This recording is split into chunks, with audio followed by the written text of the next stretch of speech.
ချစ်သူတက်တန်နှစ်ပတ်လည်နေ့လေးမှာပဲကျွန်တော်ရဲ့ရီးစားဖြစ်သူကသူ့ရဲ့အသေးအတန်ဖျားနာနေတဲ့အချစ်ဦးသူကောင်လေးအတွက်ကလေးမွေးပေးခြင်းတယ်လို့ရုတ်တရက်ကြီးပြောလာခဲ့ပါတယ်ဒီနေရာမှာဘလို့တော့မသိဘူးကျွန်တော်ဆိုရင်အဲစကားကဒီကောင်မရဲ့နောက်ဆုံးစကားပဲဖြစ်သွားမှာပါအဲ့ဒီကိစ္စနဲ့ပတ်သက်ပြီးတော်တော်လေးကိုစကားများခဲ့ကြပါတယ်ဆရာဝန်ကအဲ့ဒီကောင်လေးရဲ့ကျန်းမာရေးကတနေ့တခြားဆိုးရွားလာနေပြီမို့လို့အခုချက်ချင်းကလေးမယူရင်မမီတော့ဘူးလို့ပြောတယ်လေပြီးတော့ဖန်ပြုံတလေသားနည်းနဲ့ပဲယူမှာပါသူနဲ့ဘာအခြေရေးပတ်သက်မှုမှမရှိစေရဘူးလို့လည်းကတိပေးပါတယ်ကုညီယုံတက်လေးပါပဲဘာတွေကိုများဒီလောက်တောင်သဘောထားတိတ်နေရတာလဲဆိုပြီးပြောလာခဲ့ပါတယ်ကျွန်တော်တို့စလိုက်လက်ထဲမှာလက်ထက်ခွင့်တောင်းမဲ့စိန်လက်စွပ်လေးကိုစုပ်ကင်ထားရင်ထဲမှာအရန်ကိုနာကျင်ခံစားနေရတာပါကိုချစ်သူကဒီလိုယုတ်တိမရှိတဲ့စကားမျိုးကိုဘာခံစားချက်မှမရှိတဲ့မျက်နှာထားနဲ့ဘလို့များပြောထွက်ရတာလဲဆိုတာနားကိုမလဲနိုင်ခဲ့ပါဘူးတို့တွေအတူတူတွဲလာခဲ့တာ9နှစ်တောင်ရှိနေခဲ့ပြီလေမကြခင်လက်ထက်ကြတော့မှာကိုဇက်လိုက်အတွက်နည်းနည်းလေးတောင်မတွေးပေးတော့ဘူးလားမင်းဒီလိုလုပ်ရင်ဇက်လိုက်ကဘလို့လူရဝင်တော့မှလဲလို့မေးလိုက်ပါတယ်ရင်ထဲကအရှက်ရမှုတွေကိုမျိုးသိပ်ပြီးနောက်ဆုံးကြံနေသေးတဲ့တိတ်ခါလေးကိုထိမ့်သိမ့်ဖို့စူးစမ်းပေမဲ့လက်တောင်းလေးတွေဖြူလျှော့သွားတဲ့အထိစုပ်ကင်ထားမိတာကရင်ထဲကနာကျင်မှုတွေကိုဖော်ပြနေတယ်လို့ပါပဲဒါပေမဲ့ရီးစားဖြစ်သူကဒေါသတကြီးနဲ့မတ်တက်ရက်လိုက်ပြီးနှာခေါင်းကိုလက်ညှိုးထိုးကနင်းရဲ့ယောက်ျားမနာလေးကိုပဲဂယုစိုက်နေတာငါအတွက်ကြတော့တခါမှတွေးမပေးခဲ့ဘူးဆိုပြီးအော်ဆဲပါတော့တယ်ပြီးတော့စပွဲကိုပါလှမ်းမောက်ချလိုက်တော့အေးဆက်နေတဲ့အမဲသားခင်တွေလည်းကျမ်းပြင်ပေါ်ပြန့်ကျဲသွားခဲ့ပါတယ်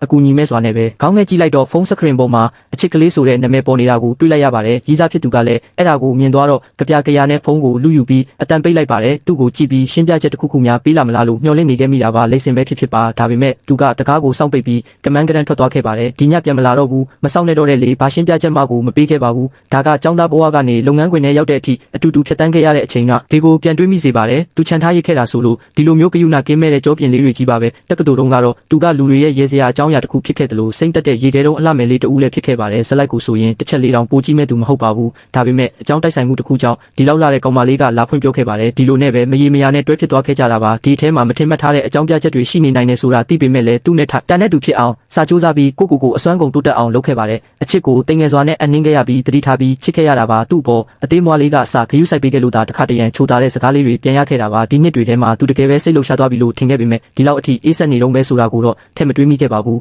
စပွဲပေါ်ကအရသာရှိတဲ့အစားအသောက်တွေကိုကြည်ရင်စိတ်ထဲမှာရှုပ်ထွေးလာတာနဲ့ဝရဏဘက်ထွက်ပြီးစစ်လိတ်တလိတ်တောက်နေလိုက်ပါတယ်အဲ့ဒီအချိန်မှာပဲရီးစားဖြစ်သူကထွက်မသွားသေးပဲအိရှိမှာကားဆောင်နေတယ်လို့ခောက်တုံခောက်ပြန်လမ်းလျှောက်နေတာကိုအမတ်မထင်တွေးလိုက်ရပါတယ်ကောင်လေးရေမင်းတေချာပေါက်တောက်ခံထားရမယ်နော်ငါအခုဆေးရုံကိုလာခဲ့မယ်ကျွန်တော်တို့ဆက်လိုက်ကသဘောတူမတူပါအေးလဲငါသားအိမ်ကငါပိုင်ခွင့်ပဲဆက်လိုက်ကဘာကောင်းမို့လို့လဲတဲ့ငါကားလေးအိရှိရောက်လာတော့သူလည်းအမြန်ကားပေါ်တက်သွားပါတယ်သူ့မျက်နှာပေါ်ကစိုးရင်ပူပန်မှုတွေအလောတကျဖြစ်နေတာတွေကိုအတိုင်းသားမြင်နေရပါတယ်ဆက်လိုက်ကဘာကောင်းမို့လို့လဲဆိုတဲ့စကားကနှစ်ပေါင်းများစွာခံစားခဲ့ရတဲ့အရှက်ရမှုတွေနဲ့ဖိနှိပ်မှုတွေကိုရင်ထဲပြန်ပေါ်လာစေပါတယ်မန်ထဲကစိတ်ပြတ်အားငယ်နေတဲ့ကိုပုံစံကိုကြည့်ရင်ဒီနှစ်တွေအတွင်းအလုတ်ကင်အဆင်ပြေခဲ့ပေမဲ့အခြေရေးမှာတော့မြို့ကိုးတွေကြားထဲရောက်နေတယ်လို့လမ်းစာပြောက်ခဲ့ရပါတယ်တကယ်လို့ချင်းခဲ့တာကရိုးရိုးရှင်းရှင်းအိမ်အောင်ရေးလေးတစ်ခုနဲ့ရင်ထဲမှာဇက်လိုက်ကိုပဲနေရာပေးမဲ့ချစ်သူတယောက်ပါဒါပေမဲ့သူကတော့ဒါတွေကိုအရေးမဆိုင်ခဲ့ပါဘူးသူခေါင်းထဲမှာသူ့ရဲ့ချစ်ဦးသူပဲရှိနေပြီးကလေးတောင်မွေးပေးချင်နေတာပါကျွန်တော်တို့ဇက်လိုက်တစ်ဘဝလုံးရှုံးနိမ့်ခဲ့ရပါပြီသူတောင်ဒီလိုယုတ်တိမရှိတာတွေကိုလုပ်ရဲသေးတာဇက်လိုက်ကရောဘာလို့မလုပ်နိုင်ရမှာလဲဇက်လိုက်ကဖုန်းကိုထုတ်လိုက်ပြီးမှတ်စုတိုလေးတွေကဖုန်းတက်နေလောက်ပြီးဖြစ်တဲ့အီးမေးလ်လိပ်စာတစ်ခုကိုရှာလိုက်ပါတယ်ပြီးတော့စာတစ်ကြောင်းရေးလိုက်ပါတယ်ဟိုတုန်းကစကားတွေကအခုထက်ထိအတိဖြစ်သေးလားအသက်28နှစ်ရောက်လို့ငါလဲလူပြိုနေလဲအပြိုဆိုရင်ငါနင့်ကိုလက်ထပ်မယ်လေ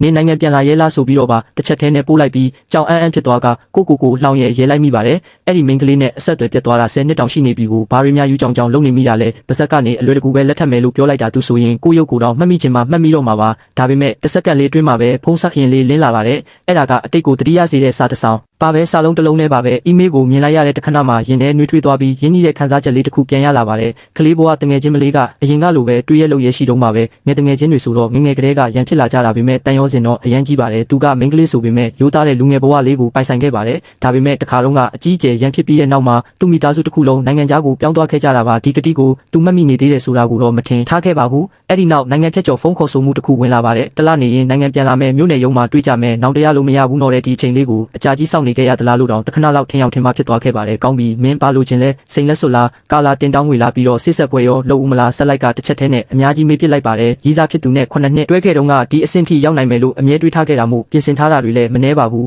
ဒါပေမဲ့အဲ့ဒီကောင်မလေးကအရန်အထက်စီးဆန်လုံးတော့ပါဇက်ဟလိုက်တိုင်းနောက်မှပဲပြောကြတာပေါ့ဆိုပြီးအမြဲတမ်းပယ်ချခံခဲ့ရလို့ပြင်ဆင်ထားသမျှအလားကားဖြစ်ခဲ့ရတာပါလူပြန်လာရင်ရပြီတဲ့လေအဲ့ဒီတော့ပြုံးလိုက်မိပါတယ်တငယ်ချင်းမလေးကအကုန်သိပါတယ်ဆက်လိုက်ကငငယ်ကလေးကအရန်အာနာရှင်ဆန္ဒခန္ဓာကိုယ်ရောစိတ်နှလုံးပါကိုယ်ပိုင်ပဲဖြစ်ရမယ်ပြီးဆက်လွယ်လောက်တာမျိုးကိုလက်မ ခံဘူးနားလေလားတိပါပြီဘိုးဘိုးကြီးရဲ့အမဟုတ်ဘူးနင်းငါကိုဘလို့ခေါ်လိုက်တာလဲတိပါပြီမိမရဲ့လက်ထပ်မယ်လို့ဆုံးဖြတ်ပြီးကလေးကလှည့်စားဖို့မတွေးထားပါဘူးပေးတင်ပေးထိုက်တာအကုန်ပေးဖို့ဆုံးဖြတ်ထားပါတယ်အမှကြလာတဲ့တငယ်ချင်းအပ်တဲ့နိုဒီလေးကိုကြည့်လိုက်တော့ရှင်ရဲ့မိမကြီးရောက်လာပါပြီဆိုတဲ့စာသားလေးကြောင့်နှက်ခမ်းတောက်မှာအပြုံးတစ်ခုပေါ်လာပါတယ်ရီစာဟောင်းကြီးမင်းကတခြားလူအတွက်ကလေးမွေးပေးခြင်းနဲ့ကိုကလည်းတခြားတယောက်နဲ့လက်ထပ်လိုက်ပြီဆိုတော့ဒါသိညတတ်သွားပြီမဟုတ်လားတပတ်တောင်ကြာသွားပါပြီရီစာဟောင်းကအိမ်ပြန်မလာပါဘူးဖုန်းလည်းမဆက်တယ်လို့ညဘက်တွေလည်းအိမ်မပြန်ပါဘူးပုံမှန်ဆိုရင်တော့အရန်ကိုစိုးရိမ်ပူပန်နေလောက်ပါပြီဆေးရုံကိုပြေးသွားပြီးတေချာပေါက်သွားမင်းနေလောက်တာပါအခုတော့ပစ္စည်းတွေအကုန်သိမ်းဆည်းလိုက်ပြီးလူမှုကွန်ရက်ပေါ်မှာအေးအေးဆေးဆေးပဲလမ်းခွဲလိုက်ကြောင်းအကြောင်းကြားစာလေးတစ်ခုတင်လိုက်ပါတယ်လက်ထပ်ခွင့်တောင်းမယ်ဆိုတာကိုတီးထားတဲ့တငယ်ချင်းတချို့ကလည်းလက်စွပ်တောင်ဝဲပြီးသွားပြီးမဟုတ်ဘူးလားဘာလို့ရုတ်တရက်ကြီးမလက်ထပ်တော့ဘူးလို့တင်လိုက်ရတာလဲဆိုပြီးဝိုင်းမေးကြပါတယ်ကိုလောင်ပြုံးလေးပြုံးရင်းရင်ထဲမှာတော့နာကျင်ခံစားနေရတာပါဒီလက်စွပ်ကိုကိုယ်တိုင်ဒီဇိုင်းဆွဲခဲ့တာပါအပြစ်ကင်းစင်တဲ့ပန်းရောင်စိန်10လုံးကိုရဖို့အတွက်အချိန်6လတောင်ယူခဲ့ရတာပါတသက်မတည်းရှိတဲ့အချစ်ကိုကိုစားပြုတဲ့အနေနဲ့ငါးကာရက်ရှိတဲ့စိန်လက်စွပ်လေးကိုဝင်းရထားစေခဲ့တာပါဒါပေမဲ့ဇက်လိုက်ကအသေးအတန်ချစ်ပြနေချိန်မှာသူကဘာလုပ်နေခဲ့တာလဲတခြားယောက်ျားတစ်ယောက်အတွက်စိုးရိမ်ပူပန်နေခဲ့တာပါဘလို့မှနှွေးထွေးအောင်လုပ်ပေးလို့မရတဲ့ဒီမိမကိုဆက်ပြီးမချစ်ချင်တော့ပါဘူးညဘက်တငယ်ချင်းတွေနဲ့ထမင်းစပွဲမှာအကုန်လုံးကိုပွင့်လင်းလင်းပဲဖွင့်ပြောပြလိုက်ပါတယ်လက်တော်ထက်မှာပါဒါပေမဲ့သူတို့သမီးကသူမဟုတ်တော့ဘူးလို့လေထမင်းစပွဲပေါ်မှာတခဏလောက်တိတ်ဆိတ်သွားပြီးမကြခင်မှာပဲတငယ်ချင်းတွေရဲ့ရေတံတွေဖုံးလွှမ်းသွားပါတယ်မင်းကသူ့ကိုအသက်ပါပေးဖို့ဝင်မလေးတဲ့ကောင်ကမချစ်တော့ဘူးလို့ပြောလိုက်တာနဲ့မချစ်တော့ဘူးလို့တရေတောင်မယုံဘူးဒီနှစ်တွေအတွင်းမင်းတောက်ခဲ့ရတဲ့အလွမ်းပြေရက်တွေပဲနှစ်ခါတောင်ရှိနေပြီလေဒါပေမဲ့သူကတစ်ချက်လေးလက်ရက်ခေါ်လိုက်တာနဲ့မင်းကအကောင့်ဖြစ်သွားတာပဲမဟုတ်လားဆက်လိုက်လဲဘာမှပြန်မပြောခဲ့ပါဘူး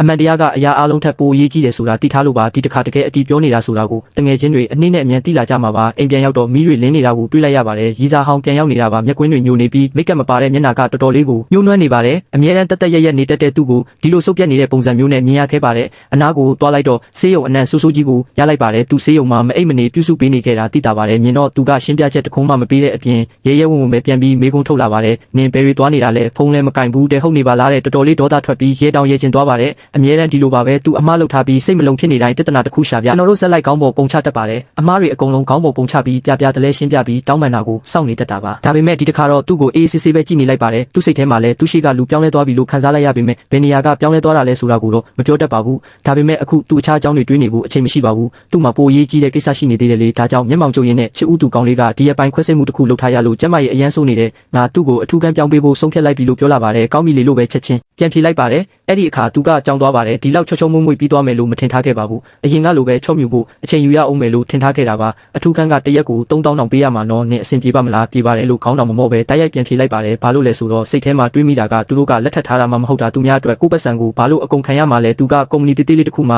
အဲ့ကြိုလောက်တာဆိုတော့တစ်လကို4000 5000လောက်ပေးရတာပါဒါပေမဲ့နေ့စဉ်အသုံးစရိတ်တွေကိုဆက်လိုက်ကပဲအကုန်ရှင်းပေးထားတော့သူ့မှာစုငွေလေးနည်းနည်းတော့ရှိပါတယ်အထူးကမ်းကကိုဘယ်နှစ်ရက်လောက်ပေးနိုင်မလဲဆိုတာမသိပေမဲ့သူ့စိတ်ထဲမှာထူးဆန်းတဲ့ခံစားချက်တစ်ခုပြန်ပေါ်လာပါတယ်ဒါပေမဲ့အခုချိန်မှာကောင်းလေးကိုအခန်းပြောင်းပေးဖို့တဲကြီးမဲကြီးဖြစ်နေတော့အဲ့ဒီလောက်အများကြီးတွေးဖို့စိတ်မပါတော့ပါဘူးနောက်ထပ်တစ်ပတ်ထက်ကြာသွားပါပြီချိန်ထားတဲ့အတိုင်းဆေးရုံကိုရောက်လာခဲ့ပါတယ်သူကတော့အခန်းကိုအကျွမ်းတဝင်ပဲရောက်လာခဲ့တာပါကတင်ဘော်ကကောင်းလေးကအစက TV ကြည့်နေတာပေမဲ့သူ့ကိုမြင်လိုက်တာနဲ့ချက်ချင်းပဲမျက်နှာရှုံးမဲ့သွားပြီးနာကျင်စွာအော်ဟစ်ပါတော့တယ်နားလိုက်တာကွာတဲ့သူကလည်းအမြန်ပြေးသွားပြီးလှဲနာနေဖို့ပြောထားတယ်မဟုတ်လားဘာလို့ထထိုင်နေရတာလဲမနဲ့နိုးလာလို့မင်းကိုမတွေ့ရတော့အရန်စိုးရိမ်သွားတာဘာမှတောင်စားချင်စိတ်မရှိတော့ဘူးလို့ပြန်ပြောပါတယ်အဲ့တော့သူကတက်ပြင်းချလိုက်ပြီးတနာကျင်နာစွာနဲ့ထမင်းဘူးကိုထုတ်ကတလုတ်ချင်းခွင့်ကျွေးပါတော့တယ်နင်ကလေငါမရှိရင်ပဲလို့လုံးမလဲနင့်ကိုအထူးခန့်မပေးထားရင်ငါဘလို့လှုပ်စိတ်ချနိုင်မှာလဲတဲ့သူတို့နှစ်ယောက်တင်းတင်းကြပ်ကြပ်ပူကပ်ပြီးတခြားလူတွေကိုဂယုမဆိုင်ပဲစကားတွေပြောနေကြတာများအိမ်အောင်တစ္ဆာဇနီးမောင်နှံလေးတွေကြနေတာပါပဲဆက်လိုက်ကတော့တကားဝမှာရက်ပြီးတိတ်လေးကြည့်နေုံကလွဲလို့ဘာစကားမှမပြောမိပါဘူးတာဝန်ခံဆရာဝန်ကလူတွေခေါ်ပြီးတကားတုံးဖွင့်ဝင်လာတဲ့အချိန်မှာပဲတက်ဆိုင်ချင်းမရှိတဲ့လူတွေတကားဝမှာလာမပိတ်နေပါနဲ့လို့အပြောခံရပါတယ်အဲ့ဒီတော့မှသူကခေါင်းမော့ကြည့်လိုက်ပြီးတကားဝမှာသူ့ရေးစားရက်နေသေးတယ်ဆိုတာကိုတတိထားမိသွားကချက်ချင်းပဲအနေခက်စွာနဲ့မတ်တက်ရက်လိုက်ပါတယ်ဒါပေမဲ့ဆက်လိုက်ကဘာမှမပြောပဲရင်ရင်ကြေးနဲ့နေရာဖယ်ပေးလိုက်ပါတယ်ဒီလိုရမဖြစ်ပဲအေးစစ်စစ်နေနေတဲ့ပုံစံကိုသူကနည်းနည်းအောင်သွားပုံရပေမဲ့သူ့အင်ဂျီလက်ကိုဆွဲခံလိုက်ရပြီးလူနာကောင်လေးကတနာကမှန်မျက်လုံးလေးတွေနဲ့ကြည့်လာပါတယ်ကောင်လေးကဆက်လိုက်ကိုအခုမှပဲမြင်လိုက်ရတယ်လို့မျိုးကျေးဇူးတင်တဲ့အနေနဲ့ခေါင်းညစ်ပြပါတယ်တထေးကျေးဇူးအများကြီးတင်ပါတယ်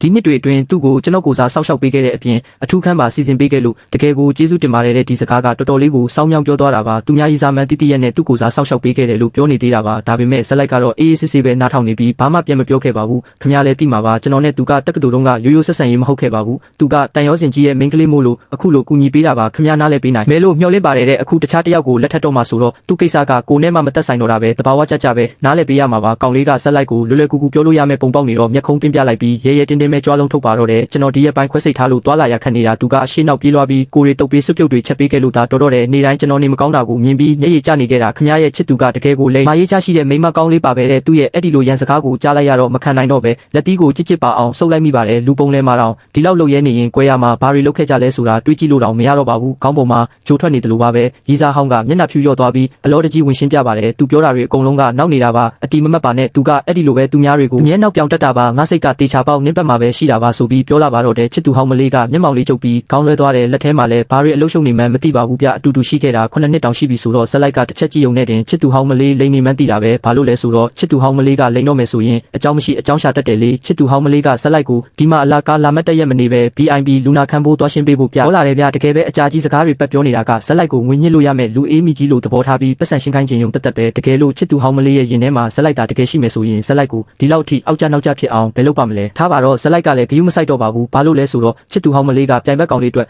လေးမွေးပေးမယ်လို့ပြောလိုက်တဲ့အချိန်ကလေးကသူတို့ကြားကအချစ်တွေဟာပြီးဆုံးသွားခဲ့ပြီလေချစ်သူဟောင်းမလေးကဇက်လိုက်ကိုအပြုံးတူးနဲ့ကြည့်ပြီးကက်ကိုတုတ်ဆိုင်ခြင်းမရှိပဲချက်ချင်းချစ်လိုက်တယ်အဲ့ဒါကချစ်သူဟောင်းမလေးရဲ့ကိုယ်ပိုင်လာစာကမှန်ချစ်သူဟောင်းမလေးကိုယ်တိုင်မသိရှာဘူးဗျအဲ့ဒီနောက်လူနာခန်းပြောင်းတဲ့ခါမှာလဲချစ်သူဟောင်းမလေးကပြိုင်ဘက်ကောင်လေးဘေးနာကနေမခွာပဲအဲ့ရပေါ်လှဲချလိုက်တဲ့အထိပြုစုပေးနေခဲ့တယ်လေစေယုံဝန်ထမ်းတွေက BIB ခန်းအတွက်အစားအသောက်တွေလာပို့ပေးတဲ့အခါပြိုင်ဘက်ကောင်လေးကနှစ်လုံးလောက်ပဲစားပြီးချထားလိုက်တယ်ဗျသူကဇက်လိုက်ကိုရန်စားတဲ့အကြီးနဲ့တစ်ချက်ကြည့်ပြီးတော့မှချစ်သူဟောင်းမလေးဘက်ကိုလှည့်ပြီးရှိုက်ကြီးတင်ရင်ပြောရှာတယ်တို့တွေစပြီးတွဲခါစားတော့ကမင်းကိုယ်တိုင်ချက်ကျွေးခဲ့တဲ့အမေရိုးစုပ်ဟင်းရီကိုဒီဘဝမှာနောက်တစ်ခါပြန်စားခွင့်ရအောင်မလားမသိတော့ပါဘူးလေပြိုင်ဘက်ကောင်လေးရဲ့စကားလဲဆုံးရောချစ်သူဟောင်းမလေးကမျက်မှောင်ကျုပ်ပြီးသူ့လက်ကိုလှမ်းဆွဲကတောက်ဘာတွေလျှောက်ပြောနေတာလဲမင်းစားချင်တယ်ဆိုရင်အခုပဲအိမ်ပြန်ပြီးချက်ပေးမယ်မင်းတင်စားရမှာမဟုတ်ဘူးနောက်ကြရင်မွေးလာမဲ့ကလေးလဲစားရမှာပါလို့ပြောတယ်ဗျအဲ့ဒီအခါပြိုင်ဘက်ကောင်လေးကလည်းတိုးမီသားစုရဲ့မျိုးဆက်ကငါလက်ထက်မှာတင်ပြတ်သွားတော့မှလားအမေကလည်းမြေးကြည့်ချင်နေတာအားလုံးကငါအရေးချင်းမရှိလို့ပါပဲလို့ပြောပြီးခေါင်းကိုဆွဲကငိုပါလေရောချစ်သူဟောင်းမလေးကလည်းသူ့ကိုဖတ်ထားပြီးအနာမှာကက်ချော်နေခဲ့တယ်လေဇက်လိုက်ကလူနာခန်းထဲမှာမတ်တက်ရက်နေတော့မရှိသေးတယ်ချစ်သူဟောင်းမလေးကမျက်နှာနဲ့အမိတ်ပေးလာတယ်ဗျဒီမှာဘာရက်လုံနေတာလဲစူပါမားကတ်ကိုအမြန်သွားပြီးအမဲသားသွားဝယ်ချေခစ်တနေရင်ဟင်းရီပြန်ချက်မလို့ဆိုပြီးခိုင်းတယ်လေဇက်လိုက်လဲရဲပဲရဲမိပါတော့တဲ့အတုံးချပြီးရင်အမိုက်လိုလွှင့်ပစ်တက်တာကချစ်သူဟောင်းမလေးရဲ့ထုံးစံပဲကိုဇက်လိုက်ကခေါင်းငိမ့်ပြပြီးမြေအောက်ကားပါကင်ကိုဆင်းကကားဆက်နိုးလိုက်တယ်ဗျခဏလောက်စဉ်းစားပြီးတဲ့နောက်အိမ်ကိုလည်းမပြန်တယ်လို့စူပါမားကတ်ကိုလည်းမသွားပဲကုမ္ပဏီကိုပဲမောင်းထွက်ခဲ့တာပဲကုမ္ပဏီကိုရောက်ချင်းမှာပဲစီးပွားဖက်မလေးစီကိုတွားခဲ့တယ်လေထိမပါသွားလို့မိုးနေမိပြီးတကိုယ်လုံးဆူရွှဲကခေါင်းတွေလည်းမူးဝင်နေခဲ့တယ်ဗျစီးပွားဖက်မလေးကတော်တော်လေးအံ့ဩသွားတယ်ဘာလို့လဲဆိုတော့ဇက်လိုက်ကလွန်ခဲ့တဲ့ရက်ပိုင်းကတင်လက်ထပ်ခွင့်တောင်းဖို့ပြင်ဆင်နေလို့ကုမ္ပဏီကိုခဏလာဖြစ်မှာမဟုတ်ဘူးလို့ပြောထားခဲ့လို့ပဲဇက်လိုက်ကရေနွေးတငုံတောက်လိုက်ပြီးစီးပွားဖက်မလေးထိတ်လန့်သွားမဲ့စကားကိုပြောလိုက်တယ်ဗျဇက်လိုက်က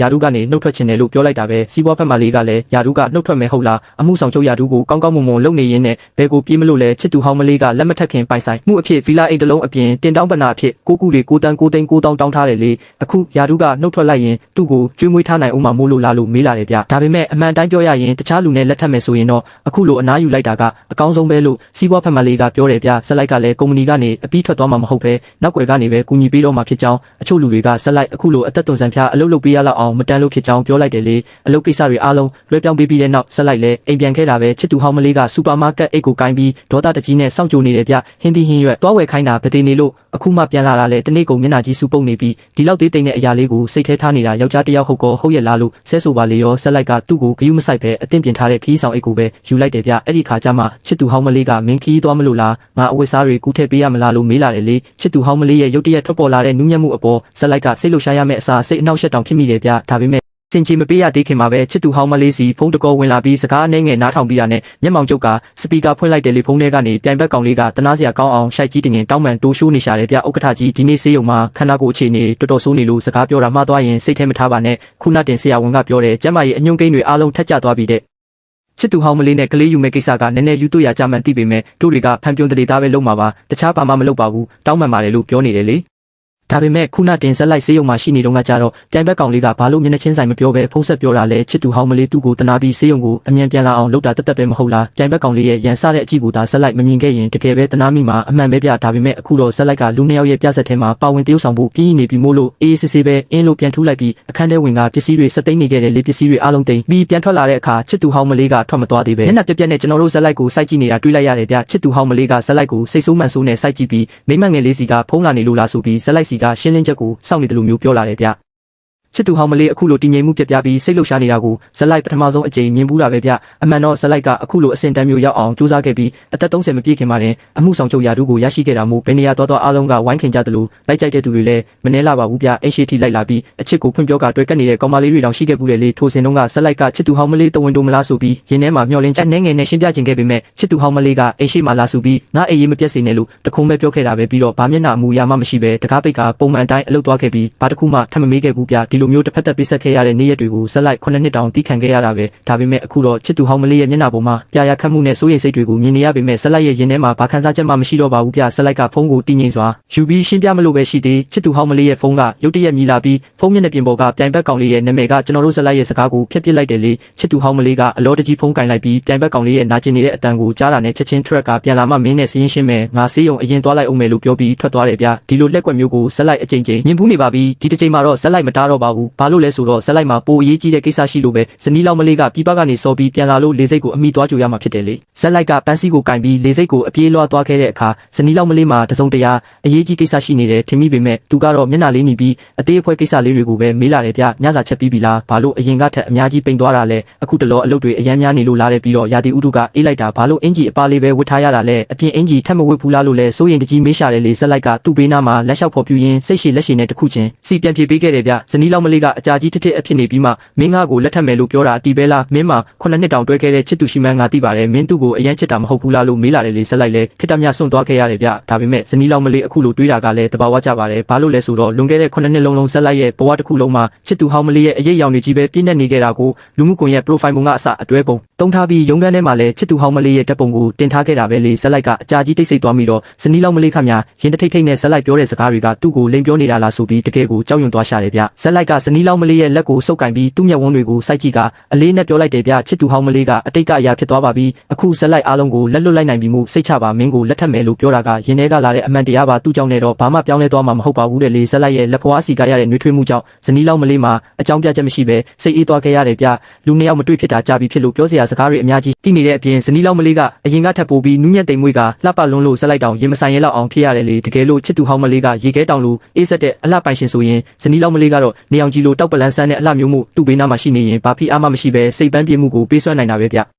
စကားတွေပြောရင်းနဲ့ညနေပိုင်းထိရောက်သွားခဲ့ပြီးတပတ်အကြာမှာလက်ထပ်စာချုပ်သွားချုပ်ဖို့ဆုံးဖြတ်လိုက်ကြတယ်ဗျတပတ်အကြာမှာတို့တွေလက်ထပ်ကြတော့မယ်လေဇနီးလောက်မလေးကိုဟိုတယ်ကိုလိုက်ပို့ပြီးမှဇက်လိုက်အိမ်ပြန်လာခဲ့တာပဲဇက်လိုက်မမျှော်လင့်ထားတာကချစ်သူဟောင်းမလေးကဆိုဖာပေါ်မှာထိုင်ပြီးကျွန်တော်တို့ဇက်လိုက်ကိုစောင့်ကြည့်နေတာပဲဗျချစ်သူဟောင်းမလေးကဖုန်းထဲကအမိပြောင်းထားတာကဇက်လိုက်ရဲ့ကလေးကလားစားနောက်မှုမှန်းသိပါတယ်ငါရဲ့ဂယူးဆိုင်မှုကိုခံချင်ယုံတက်တက်မဟုတ်လားမင်းအခုလိုလုပ်တာတကယ်ကိုကလေးဆန်လုံးတယ်လို့ပြောလာတယ်လေဇက်လိုက်လည်းတော်တော်လေးအံ့ဩသွားမိတယ်ဗျချစ်သူဟောင်းမလေးအခုလိုဂယူးဆိုင်ပြနေတဲ့အမူအရာကထင်ရှားတဲ့ပိုင်ဆိုးပိုင်နဲ့စိတ်ပြသနေတာပဲဗျဒါပေမဲ့9နှစ်တောင်တွဲခဲ့ပြီးမှဇက်လိုက်ရဲ့နှလုံးသားတစ်ခုလုံးအေးဆက်သွားတဲ့အချိန်ကြာမှချစ်သူဟောင်းမလေးကဒီလိုလာဂယူးဆိုင်ပြနေတာကတော်တော်လေးနောက်ကျသွားခဲ့ပြီလေချက်ချင်းထွက်လိုက်တယ်ဗျကဲငါဆေးရုံသွားတော့မယ်ပြိုင်ဘက်ကောင်လေးကတမ်းဘက်ခါကြရင်တို့တွေကိုထမင်းဖိတ်ကျွေးခြင်းလို့တဲ့သူကစိတ်တဘောထားဘလောက်ကြီးလဲမင်းတေချာပေါက်လာခဲ့ရမယ်စိတ်ပုတ်တဲ့ယုံမျိုးမလုပ်ထားနဲ့ဒီလိုအချိန်မှာဘာလို့မျက်နှာဆိုးကြီးပြနေရတာလဲလို့ပြောတယ်လေဇက်လိုက်ခမများရေတောင်ရေချင်းမိတယ်ဗျဒါပေမဲ့ညင်းပယ်ဖို့စကားမဟရသေးခင်မှာပဲချစ်သူဟောင်းမလေးကဟင်းရည်ထုတ်ကိုကင်ပြီးအလောတကြီးထွက်သွားလို့စကားပြောခွင့်တော့မရလိုက်ပါဘူးတကယ်ပဲနောက်ရက်တွေမှာလည်းချစ်သူဟောင်းမလေးကဇက်လိုက်နောက်ကိုတောက်လျှောက်လိုက်လက်နှောက်ယှက်နေခဲ့တယ်ဗျပြိုင်ဘက်ကောင်လေးကပင်လယ်စာစားတောက်ဆိုင်မှာနေရာစီရင်ပေးထားတယ်ဆိုပြီးမင်းယောက်ျားဟုတ်ကောဟုတ်ရဲ့လားတကယ်လို့တမ်းဘက်ခါမလာရင်ငါရီးစားအဖြစ်ကနေပြက်ဆဲလိုက်မယ်လို့ချင်းချောက်လာတယ်လေချစ်သူဟောင်းမလေးကဇက်လိုက်ကိုအချင်းချက်စီလာစေခြင်းလွန်းလို့နီလန်းပေါင်းစုံတုံးနေတာပဲဗျအတူတူ9နှစ်တောင်နေခဲ့ပါလျက်နဲ့ချစ်သူဟောင်းမလေးကကျွန်တော်တို့ဇက်လိုက်ပင်လယ်စာနဲ့မတက်မှန်းကိုမတိရှာဘူးဗျတခါတော့ကဇက်လိုက်ပစုံကိုမှားစားမိလို့အရေးပေါ်ဆေးရုံတင်လိုက်ရသေးတယ်လေအဲ့ဒီတော့ကချစ်သူဟောင်းမလေးကသတင်းကြတော့အထင်သေးတဲ့လေတံနဲ့ဒီလောက်အသက်ကြီးနေပြီဖြစ်တာကိုကိုတောင်ဂယုမဆိုင်တတ်ဘူးတကယ်အတုံးမကျတဲ့လူပဲလို့ပြောခဲ့တာပဲချစ်သူဟောင်းမလေးရဲ့မျက်လုံးထဲမှာတော့သူချစ်တဲ့သူဆိုရင်ဆေးရုံမှာနေတိုင်းအနားမှာနေပေးနိုင်ပေမဲ့မချစ်တဲ့သူဆိုရင်တော့တစ်ချက်ကလေးတောင်လှည့်ကြည့်မှာမဟုတ်ဘူးပြတ်ဒီလိုနဲ့9နှစ်လုံးဇက်လိုက်ဟာဘသူရဲ့ဂယုဆိုင်မှုကိုမှမရရှိခဲ့တဲ့သူဖြစ်ခဲ့ရတာပဲဖုန်းထဲကနေချစ်သူဟောင်းမလေးကဒေါသတကြီးနဲ့ဟေးမင်းကပြောတာကြားရဲ့လားလို့အော်ဟစ်နေတယ်ဗျဇက်လိုက်ကချက်ချင်းပြန်မဖြေလို့စိတ်ဆိုးနေတာထင်တယ်လေဇက်လိုက်ရဲ့အခြေအနေကမူမမှန်တိသွားတဲ့အခါချစ်သူဟောင်းမလေးကစိုးရိမ်စိတ်ဝင်လာပြီးလေတံကိုရှော့ကဆေးရုံကအလုပ်တွေပြီးသွားရင်မင်းရဲ့လက်ထက်ခွင့်တောင်းမှုကိုငါစဉ်းစားပေးပါမယ်လို့ပြောလာတယ်ဗျဇက်လိုက်လည်းစွန့်သွားပြီးရင်ထဲမှာမချစ်တင်ခဲ့ခံစားလိုက်ရတယ်ဗျဘာလို့ဇက်လိုက်ဆုံးဖြတ်ချက်ချပြီးခါမှချစ်သူဟောင်းမလေးကဒီလိုလာနောက်ဆက်နေရတာလဲဒါပေမဲ့ရုတ်တရက်ဖုန်းထဲကနေတိုင်ဘက်ကောင်လေးရဲ့နာကျင်နေတဲ့အတန်ထွက်ပေါ်လာပြီးအချစ်လေးငါအသက်ရှူရတာကြက်လာပြီးအရန်ခံရခက်နေတယ်လို့ပြောတန်ကြားလိုက်ရတယ်ဗျအဲ့ဒီနောက်ချစ်သူဟောင်းမလေးရဲ့အလန့်တကြားအော်တန်ထွက်ပေါ်လာပြီးတိုင်ဘက်ကောင်လေးကသူ့ကိုယ်ပေါ်ကိုလှဲချလိုက်ပုံရတယ်ဗျမင်းဘာဖြစ်လို့လဲအဆင်ပြေရဲ့လားလို့မေးနေတယ်လေ ဖုန်းထဲကနေပြိုင်ဘက်ကောင်လေးကငါ့ကိုမြင်မြန်ဖတ်ထားပေးပါဒါဆိုတက်တာသွားလိမ့်မယ်လို့ပြောပြီးချစ်သူဟောင်းမလေးကလည်းမင်းကတော့အမြဲတမ်းစိတ်မချရဘူးခေတ္တမြမျက်စိလွှဲလိုက်တာနဲ့စိုးရင်ရအောင်လုပ်တာပဲလို့ပြောနေတယ်လေချစ်သူဟောင်းမလေးရဲ့ရေလိုအေးဆက်ပြီးနူးညံ့လာတဲ့လေတံကစိုးနွဲနေတဲ့ကလေးတစ်ယောက်ကိုချော့မြူနေတယ်လို့ပဲကျွန်တော်တို့ဆက်လိုက်ဖုန်းလိုင်းပေါ်မှာရှိနေသေးတာကိုလုံးဝမေ့လျော့နေခဲ့တယ်လေသူတို့နှစ်ယောက်ရဲ့ချွဲနွဲ့နေတဲ့စကားတွေကိုကြားရတဲ့အခါဆက်လိုက်လဲဖုန်းကိုချက်ချင်းချလိုက်ပါတော့တယ်သူတို့ဘာသာသူတို့ပဲတွားစားကြပါစေဆက်လိုက်ကတော့တွားဖို့စိတ်ကူးလုံးဝမရှိပါဘူးဘာလို့လဲဆိုတော့တမ်းပတ်ခါကဆက်လိုက်နဲ့ဇနီးလောင်းမလေးတို့ရဲ့စုလျာရစ်ပတ်မဲ့စစ်ဆက်ပွဲနေ့ဖြစ်နေလို့ပဲဗျစစ်ဆက်ပွဲခန်းမထဲမှာတော့ပျော်ရွှင်စရာကောင်းလာပြီးဇနီးလောင်းမလေးကရဲရဲတောက်အနီရောင်ဝစ်စုံကိုဆင်မြန်းထားလို့ကြော်ရှင်ပြီးလှပလွန်းတာကြောင့်ဆက်လိုက်တောင်ငေးမောသွားရတယ်လေတငယ်ချင်းတွေကလည်းမင်းစစ်ဆက်တော့မယ်ကြားတော့ကချစ်သူဟောင်းမလေးကိုတဝင်းတိုးအောင်လုပ်တာထင်နေတာအခုတော့မင်းရဲ့တို့သမီးလောင်းလေးကတကယ်ကိုလှပလွန်းပါတယ်လို့ဝိုင်းချီးမွမ်းကြတယ်ဗျဇနီးလောင်းမလေးကရှက်ပြုံးလေးနဲ့ကျွန်တော်တို့ဆက်လိုက်နဲ့တငယ်ချင်းတွေကိုတီးတက်အချိန်ပေးဖို့ပြင်ပေးမဲ့ဆက်လိုက်ကသူ့ပခုံးလေးကိုလှမ်းဖက်လိုက်တဲ့အခါဘေးနားကလူတွေကလက်ထက်စာချုပ်တောင်မချုပ်ရသေးဘူးဒီလောက်တောင်ချစ်ပြနေကြပြီလားလို့ဝိုင်းဆန်းနောက်ကြတယ်လေဒါနဲ့မင်းချစ်သူဟောင်းမလေးနဲ့တကယ်ပဲပြတ်သွားပြီလားတခြားလူနဲ့လက်ထက်မဲ့ကိစ္စကိုသူသိရလားလို့လဲမေးလာကြတယ်ဗျစကားလဲဆုံးရောခမ်းမတကားကြီးရုတ်တရက်ပွင့်သွားပြီးချစ်သူဟောင်းမလေးဝင်လာတယ်ဗျချစ်သူဟောင်းမလေးကဒေါသတကြီးနဲ့ငါဘာကိုသိရမှာလဲလို့မေးလိုက်တာပဲခမ်းမတွေကလူအားလုံးစုံသွားကြရတယ်ဗျဆက်လိုက်ရဲ့ဘေးနားမှာအချစ်တစ်ရှိနေပြီးမျက်စိရှိမှာတော့အချစ်ဟောင်းရောက်နေတာကိုဇနီးလောင်းမလေးကအခြေအနေကိုချက်ချင်းရိပ်မိသွားပြီးဆက်လိုက်ရဲ့ရင်ခွင်ထဲကနေရုံထွက်ဖို့ပြင်ပေမဲ့ဆက်လိုက်ကတော့သူ့လက်ကိုမြဲမြံစွာပြန်လဲဆုပ်ကင်ထားပြီးချစ်သူဟောင်းမလေးကိုမင်းကြီးကိုဘာလာလောက်တာလဲလို့မေးလိုက်ဗျပြီးခဲ့တဲ့တစ်ခေါက်ကလည်းလှည့်စားပြီးမှတ်ချက်တစ်ခုပဲပေးခဲ့တယ်လေအခုတစ်ခါလဲတငယ်ချင်းဖြစ်သူကိုခေါ်ပြီးလက်ထပ်ပွဲလုပ်ပြပြီးတရုတ်ဆောင်ခိုင်းပြန်ပြီးဟုတ်တယ်မလားတငယ်ချင်းဖြစ်သူဇက်လိုက်ကိုလှည့်စားဖို့အတွက်တော်တော်လေးကိုအားစိုက်ထုတ်ခဲ့တာပဲချစ်သူဟောင်းဖြစ်သူရဲ့တေချာရေရနေတဲ့မျက်လုံးတွေကိုကြည့်ပြီးဇက်လိုက်ကဘာမှတန်တရားမဝင်ခဲ့ပါဘူးဘာလို့လဲဆိုတော့ဇက်လိုက်ကအသက်ကိုယ်တောင်ဆွတ်လွတ်ရဲတဲ့အထိချစ်ခဲ့တာကြောင့်ဖြစ်ပါတယ်ဗျလွန်ခဲ့တဲ့3နှစ်တုန်းကချစ်သူဟောင်းဖြစ်သူကကားအက်ဆီဒင့်ဖြစ်ခဲ့တယ်လေအဲ့ဒီအချိန်တုန်းကနိုင်ငံခြားမှာအလုပ်ကိစ္စနဲ့ရောက်နေတဲ့ဇက်လိုက်ကသတင်းကြားချင်းမှာပဲအလုပ်တွေကိုအကုန်ပစ်ထားပြီးပြည်တွင်းကိုချက်ချင်းပြန်လာခဲ့ရပါတယ်ဗျဆရာဝန်ကကူညီကယ်ဆယ်ဖို့အရေးပေါ်လိုအပ်နေတယ်လို့ပြောတဲ့အချိန်မှာကျွန်တော်တို့ဇက်လိုက်ကဘာမှမစင်စားပဲလှူဒန်းဖို့သဘောတူညီချက်ကိုကိုယ်တိုင်လက်မှတ်ထိုးပေးခဲ့တာပဲသူဆေးရုံမှာတလားလောက်တက်နေရတဲ့အချိန်တုန်းကလည်းဇက်လိုက်ကအရေးကြီးတဲ့အလုပ်တွေအားလုံးကိုဖျက်သိမ်းပြီးသူနဲ့တူတလားလုံးလုံးအဖော်ပြုပေးခဲ့ပါတယ်ဗျသူမျက်လုံးပွင့်လာတဲ့အချိန်မှာပထမဆုံးမြင်လိုက်ရတဲ့သူကလည်းစိုးရိမ်ပူပန်နေတဲ့ဇက်လိုက်ပဲဖြစ်တယ်လေအဲ့ဒီအချိန်တုန်းကချစ်သူဟောင်းဖြစ်သူကတွေးခဲ့တာကတော့တဘဝလုံးမှာဇက်လိုက်လိုမျိုးသူ့ပေါ်ဘာမျောလင်းချက်မှမရှိပဲအပြေအဝချစ်ပေးနိုင်မဲ့သူမရှိတော့ဘူးလို့ပါပဲအဲ့ဒီအချိန်မှာသူကအယမ်းပျော်ခဲ့ရတာပဲဒါကြောင့်အခုချိန်မှာဇက်လိုက်ကတို့တာဝတ်စုံကိုဝတ်ထားပြီးဘေးနားမှာချစ်စရာကောင်းတဲ့တို့သမီးအစ်ရှိနေရင်တောင်မှဇက်လိုက်ကသူ့ကိုလှည့်စားနေတာလို့ပဲသူကလုံးဝတန်တရားမရှိပဲထင်နေခဲ့တာပဲဟုတ်ပါတယ်ချစ်သူဟောင်းရဲ့အနာကလူတွေကလည်းသူတို့နှစ်ယောက်ရဲ့တန်ရောစင်ခိုင်မြဲလွန်းလို့တခြားလူကိုချစ်သွားဖို့မဖြစ်နိုင်ဘူးလို့ပြောကြတယ်လေလွန်ခဲ့တဲ့တလကတင်လက်ထက်ခွင့်တောင်းဖို့ပြင်ဆင်နေတာမဟုတ်လားဆက်လိုက်ကတော့အဲ့ဒီအခြေအနေကနေမြန်ရုံထွက်ချင်တာကြောင့်ဘာမှပြန်မငင်းပဲနေလိုက်ပါတယ်ဗျအဲ့ဒီအချိန်မှာပဲချစ်သူဟောင်းဖြစ်သူစီဖုန်းတကောဝင်လာခဲ့တယ်လေချစ်သူဟောင်းဖြစ်သူကဘာမှမဆိုင်မတော်ပဲဖုန်းကိုကိုင်းလိုက်ပြီးချက်ချင်းမျက်မှောင်ကျုပ်သွားခဲ့ရပါတယ်ဗျကြည့်ရတာတခုခုကြည့်ကြပြီးမှဖြစ်ပျက်သွားတဲ့ပုံစံပါပဲချစ်သူဟောင်းဖြစ်သူကမျက်နှာပြက်ပြက်နဲ့ဆက်လိုက်အခုချက်ချင်းဆေးရုံကိုအတူတူလိုက်ခဲ့ရမယ်လို့ပြောလာခဲ့တယ်လေအဲ့ဒီအခြေအနေကိုမြင်တော့တို့သမီးအစ်စ်ဖြစ်သူကသဘောထားကြီးစွာနဲ့ဆက်လိုက်ရဲ့ပခုံးကိုပုတ်ပြီးလိုက်သွားဖို့ပြောရှာပါတယ်ဗျအမှန်တော့ဆက်လိုက်ကငင်းချင်ပေမဲ့ချစ်သူဟောင်းဖြစ်သူကငင်းပယ်ခွင့်လုံးဝမပေးခဲ့ပါဘူးဆက်လိုက်ကိုကားထဲအတင်းတွန်းထည့်ပြီးလီဗာကိုနင်းကကားကိုမောင်းထွက်သွားခဲ့တာပဲအဲ့ဒီအချိန်မှာချစ်သူဟောင်းဖြစ်သူရဲ့မျက်နှာမှာမျက်ရည်တွေအပြည့်ဖြစ်နေခဲ့ရတယ်လေပတ်ဝန်းကျင်ရဲ့ဖိအားတွေကိုဆက်လိုက်ကတိတိတတ်တာခံစားနေရပါတယ်ဗျချစ်သူဟောင်းဖြစ်သူကမျက်ရည်တွေကျနေရင်းနဲ့ပဲမိမိခုနှစ်ခါတောင်ဖြတ်မောင်းခဲ့တာပဲဆေးရုံကိုရောက်တဲ့အခါမှာလဲဆက်လိုက်ရဲ့လက်ကိုဆွဲပြီးလှေကားအတိုင်းအပေါ်ကိုအတင်းပြေးတက်သွားခဲ့ပါတယ်ဗျနှစ်ယောက်သားအမောတကောနဲ့ VIP လူနာဆောင်ရှိကိုရောက်တဲ့အခါမှာတော့ချစ်သူဟောင်းဖြစ်သူကဆရာဝန်ကြီးမြန်လာပါဦးဆက်လိုက်ရဲ့ကြောက်ကက်ကိုတုံးပေးပါဆက်လိုက်ရဲ့ကြောက်ကက်ကငယ်တငယ်ချင်းဖြစ်သူနဲ့အပြေအဝကိုက်ညီမှုရှိပါတယ်ဇက်လိုက်ကကြောက်ကက်လူဖို့သဘောတူပါတယ်ငွေဘလောက်ပဲကုံစိုက်ထုတ်ပေးပါမယ်ကြောက်ကက်ကိုငယ်တငယ်ချင်းဖြစ်သူစီပဲအမြန်ဆုံးလွှဲပြောင်းပေးပါလို့အော်ဟစ်ပြောဆိုပါတော့တယ်လေအခုချိန်ကြမှာပဲဇက်လိုက်လဲချစ်သူဟောင်းဖြစ်သူကဇက်လိုက်စီလာခဲ့ရတဲ့ရည်ရွယ်ချက်ကိုတေချာနားလည်သွားခဲ့ရပါတယ်ဗျဒါဟာငယ်တငယ်ချင်းဖြစ်သူရဲ့အခြေအနေကအရန်ဆိုးရင်ရပြီးဇလန်းဆုံးတက်လူနေပါဖြစ်နေလို့ပဲဖြစ်တယ်လေဇက်လိုက်ကဒေါသတကြီးနဲ့ပဲလွန်ခဲ့တဲ့2လကတုန်းကချစ်သူဟောင်းဖြစ်သူကဇက်လိုက်ကိုခန္ဓာကိုယ်အစိပ်ပိုင်းတွေအားလုံးအပြင်ကြောက်ကက်ကိုပါစစ်ဆေးဖို့အတင်းတောင်းဆိုခဲ့တာကိုပြန်တွေးမိသွားခဲ့တာပဲအဲ့ဒီတုန်းကဇက်လိုက်လဲအံ့အားခဲ့ပေမဲ့ချစ်သူဟောင်းဖြစ်သူကလက်ထပ်ပြီးရင်အစဉ်ပြေအောင်ကြိုတင်ပြင်ဆင်တာပါလို့ပဲမရေမရပြောခဲ့တယ်လေအခုကြည့်ရတာတော့ချစ်သူဟောင်းဖြစ်သူကဇက်လိုက်ရဲ့ကျမ်းမာတဲ့ခန္ဓာကိုယ်ကိုတုံးပြီးသူ့ရဲ့ငယ်တငယ်ချင်းကိုကယ်တင်ဖို့အတွက်ပဲဖြစ်နေခဲ့ရတာပဲဒါပေမဲ့ချစ်သူဟောင်းဖြစ်သူကဇက်လိုက်ရဲ့သဘောထားကိုတစ်ခါတော့ပဲဖြစ်မေးခဲ့ဘူးလို့လားသူကမိမိရဲ့ချစ်သူကဘယ်သူလဲဆိုတာကိုရောသိရလားဆရာဝန်ကလည်းဒါကမင်းရဲ့ချစ်သူလားဒါဆိုအထဲကလူနာကမင်းနဲ့ဘာတော့တာလဲလို့မေးလိုက်တယ်လေချစ်သူဟောင်းဖြစ်သူကအဲ့ဒီကောင်လေးဘေးမှာနေရောညပါမပြတ်အဖော်ပြုပေးခဲ့တာကြောင့်ဆရာဝန်ကအဲ့ဒီကောင်လေးကိုပဲချစ်သူဟောင်းရဲ့လင်းယောက်ျားလို့ထင်နေခဲ့တာပဲဇက်လိုက်ကတော့အဲ့ဒီစကားကိုကြားပြီးတကူလုံးအေးဆက်သွားခဲ့ရတယ်လေချစ်သူဟောင်းဖြစ်သူကတော့ဇက်လိုက်ရဲ့ညှို့မဲနေတဲ့မျက်နှာကိုလုံးဝဂယုမဆိုင်ပဲလက်မောင်းကိုအတင်းဆွဲပြီးလူနာဆောင်ထဲကိုခေါ်သွားဖို့တဲလုံနေခဲ့တာပဲဘာလို့ကြောင်စီစီနဲ့ရက်နေတာလဲမြန်လာလေးလို့ပြောတဲ့အချိန်မှာဇက်လိုက်ကချစ်သူဟောင်းဖြစ်သူရဲ့လက်ကိုဆောင်ယုံလိုက်ပါတယ်ဗျချစ်သူဟောင်းဖြစ်သူကအဲ့ဒီတော့မှ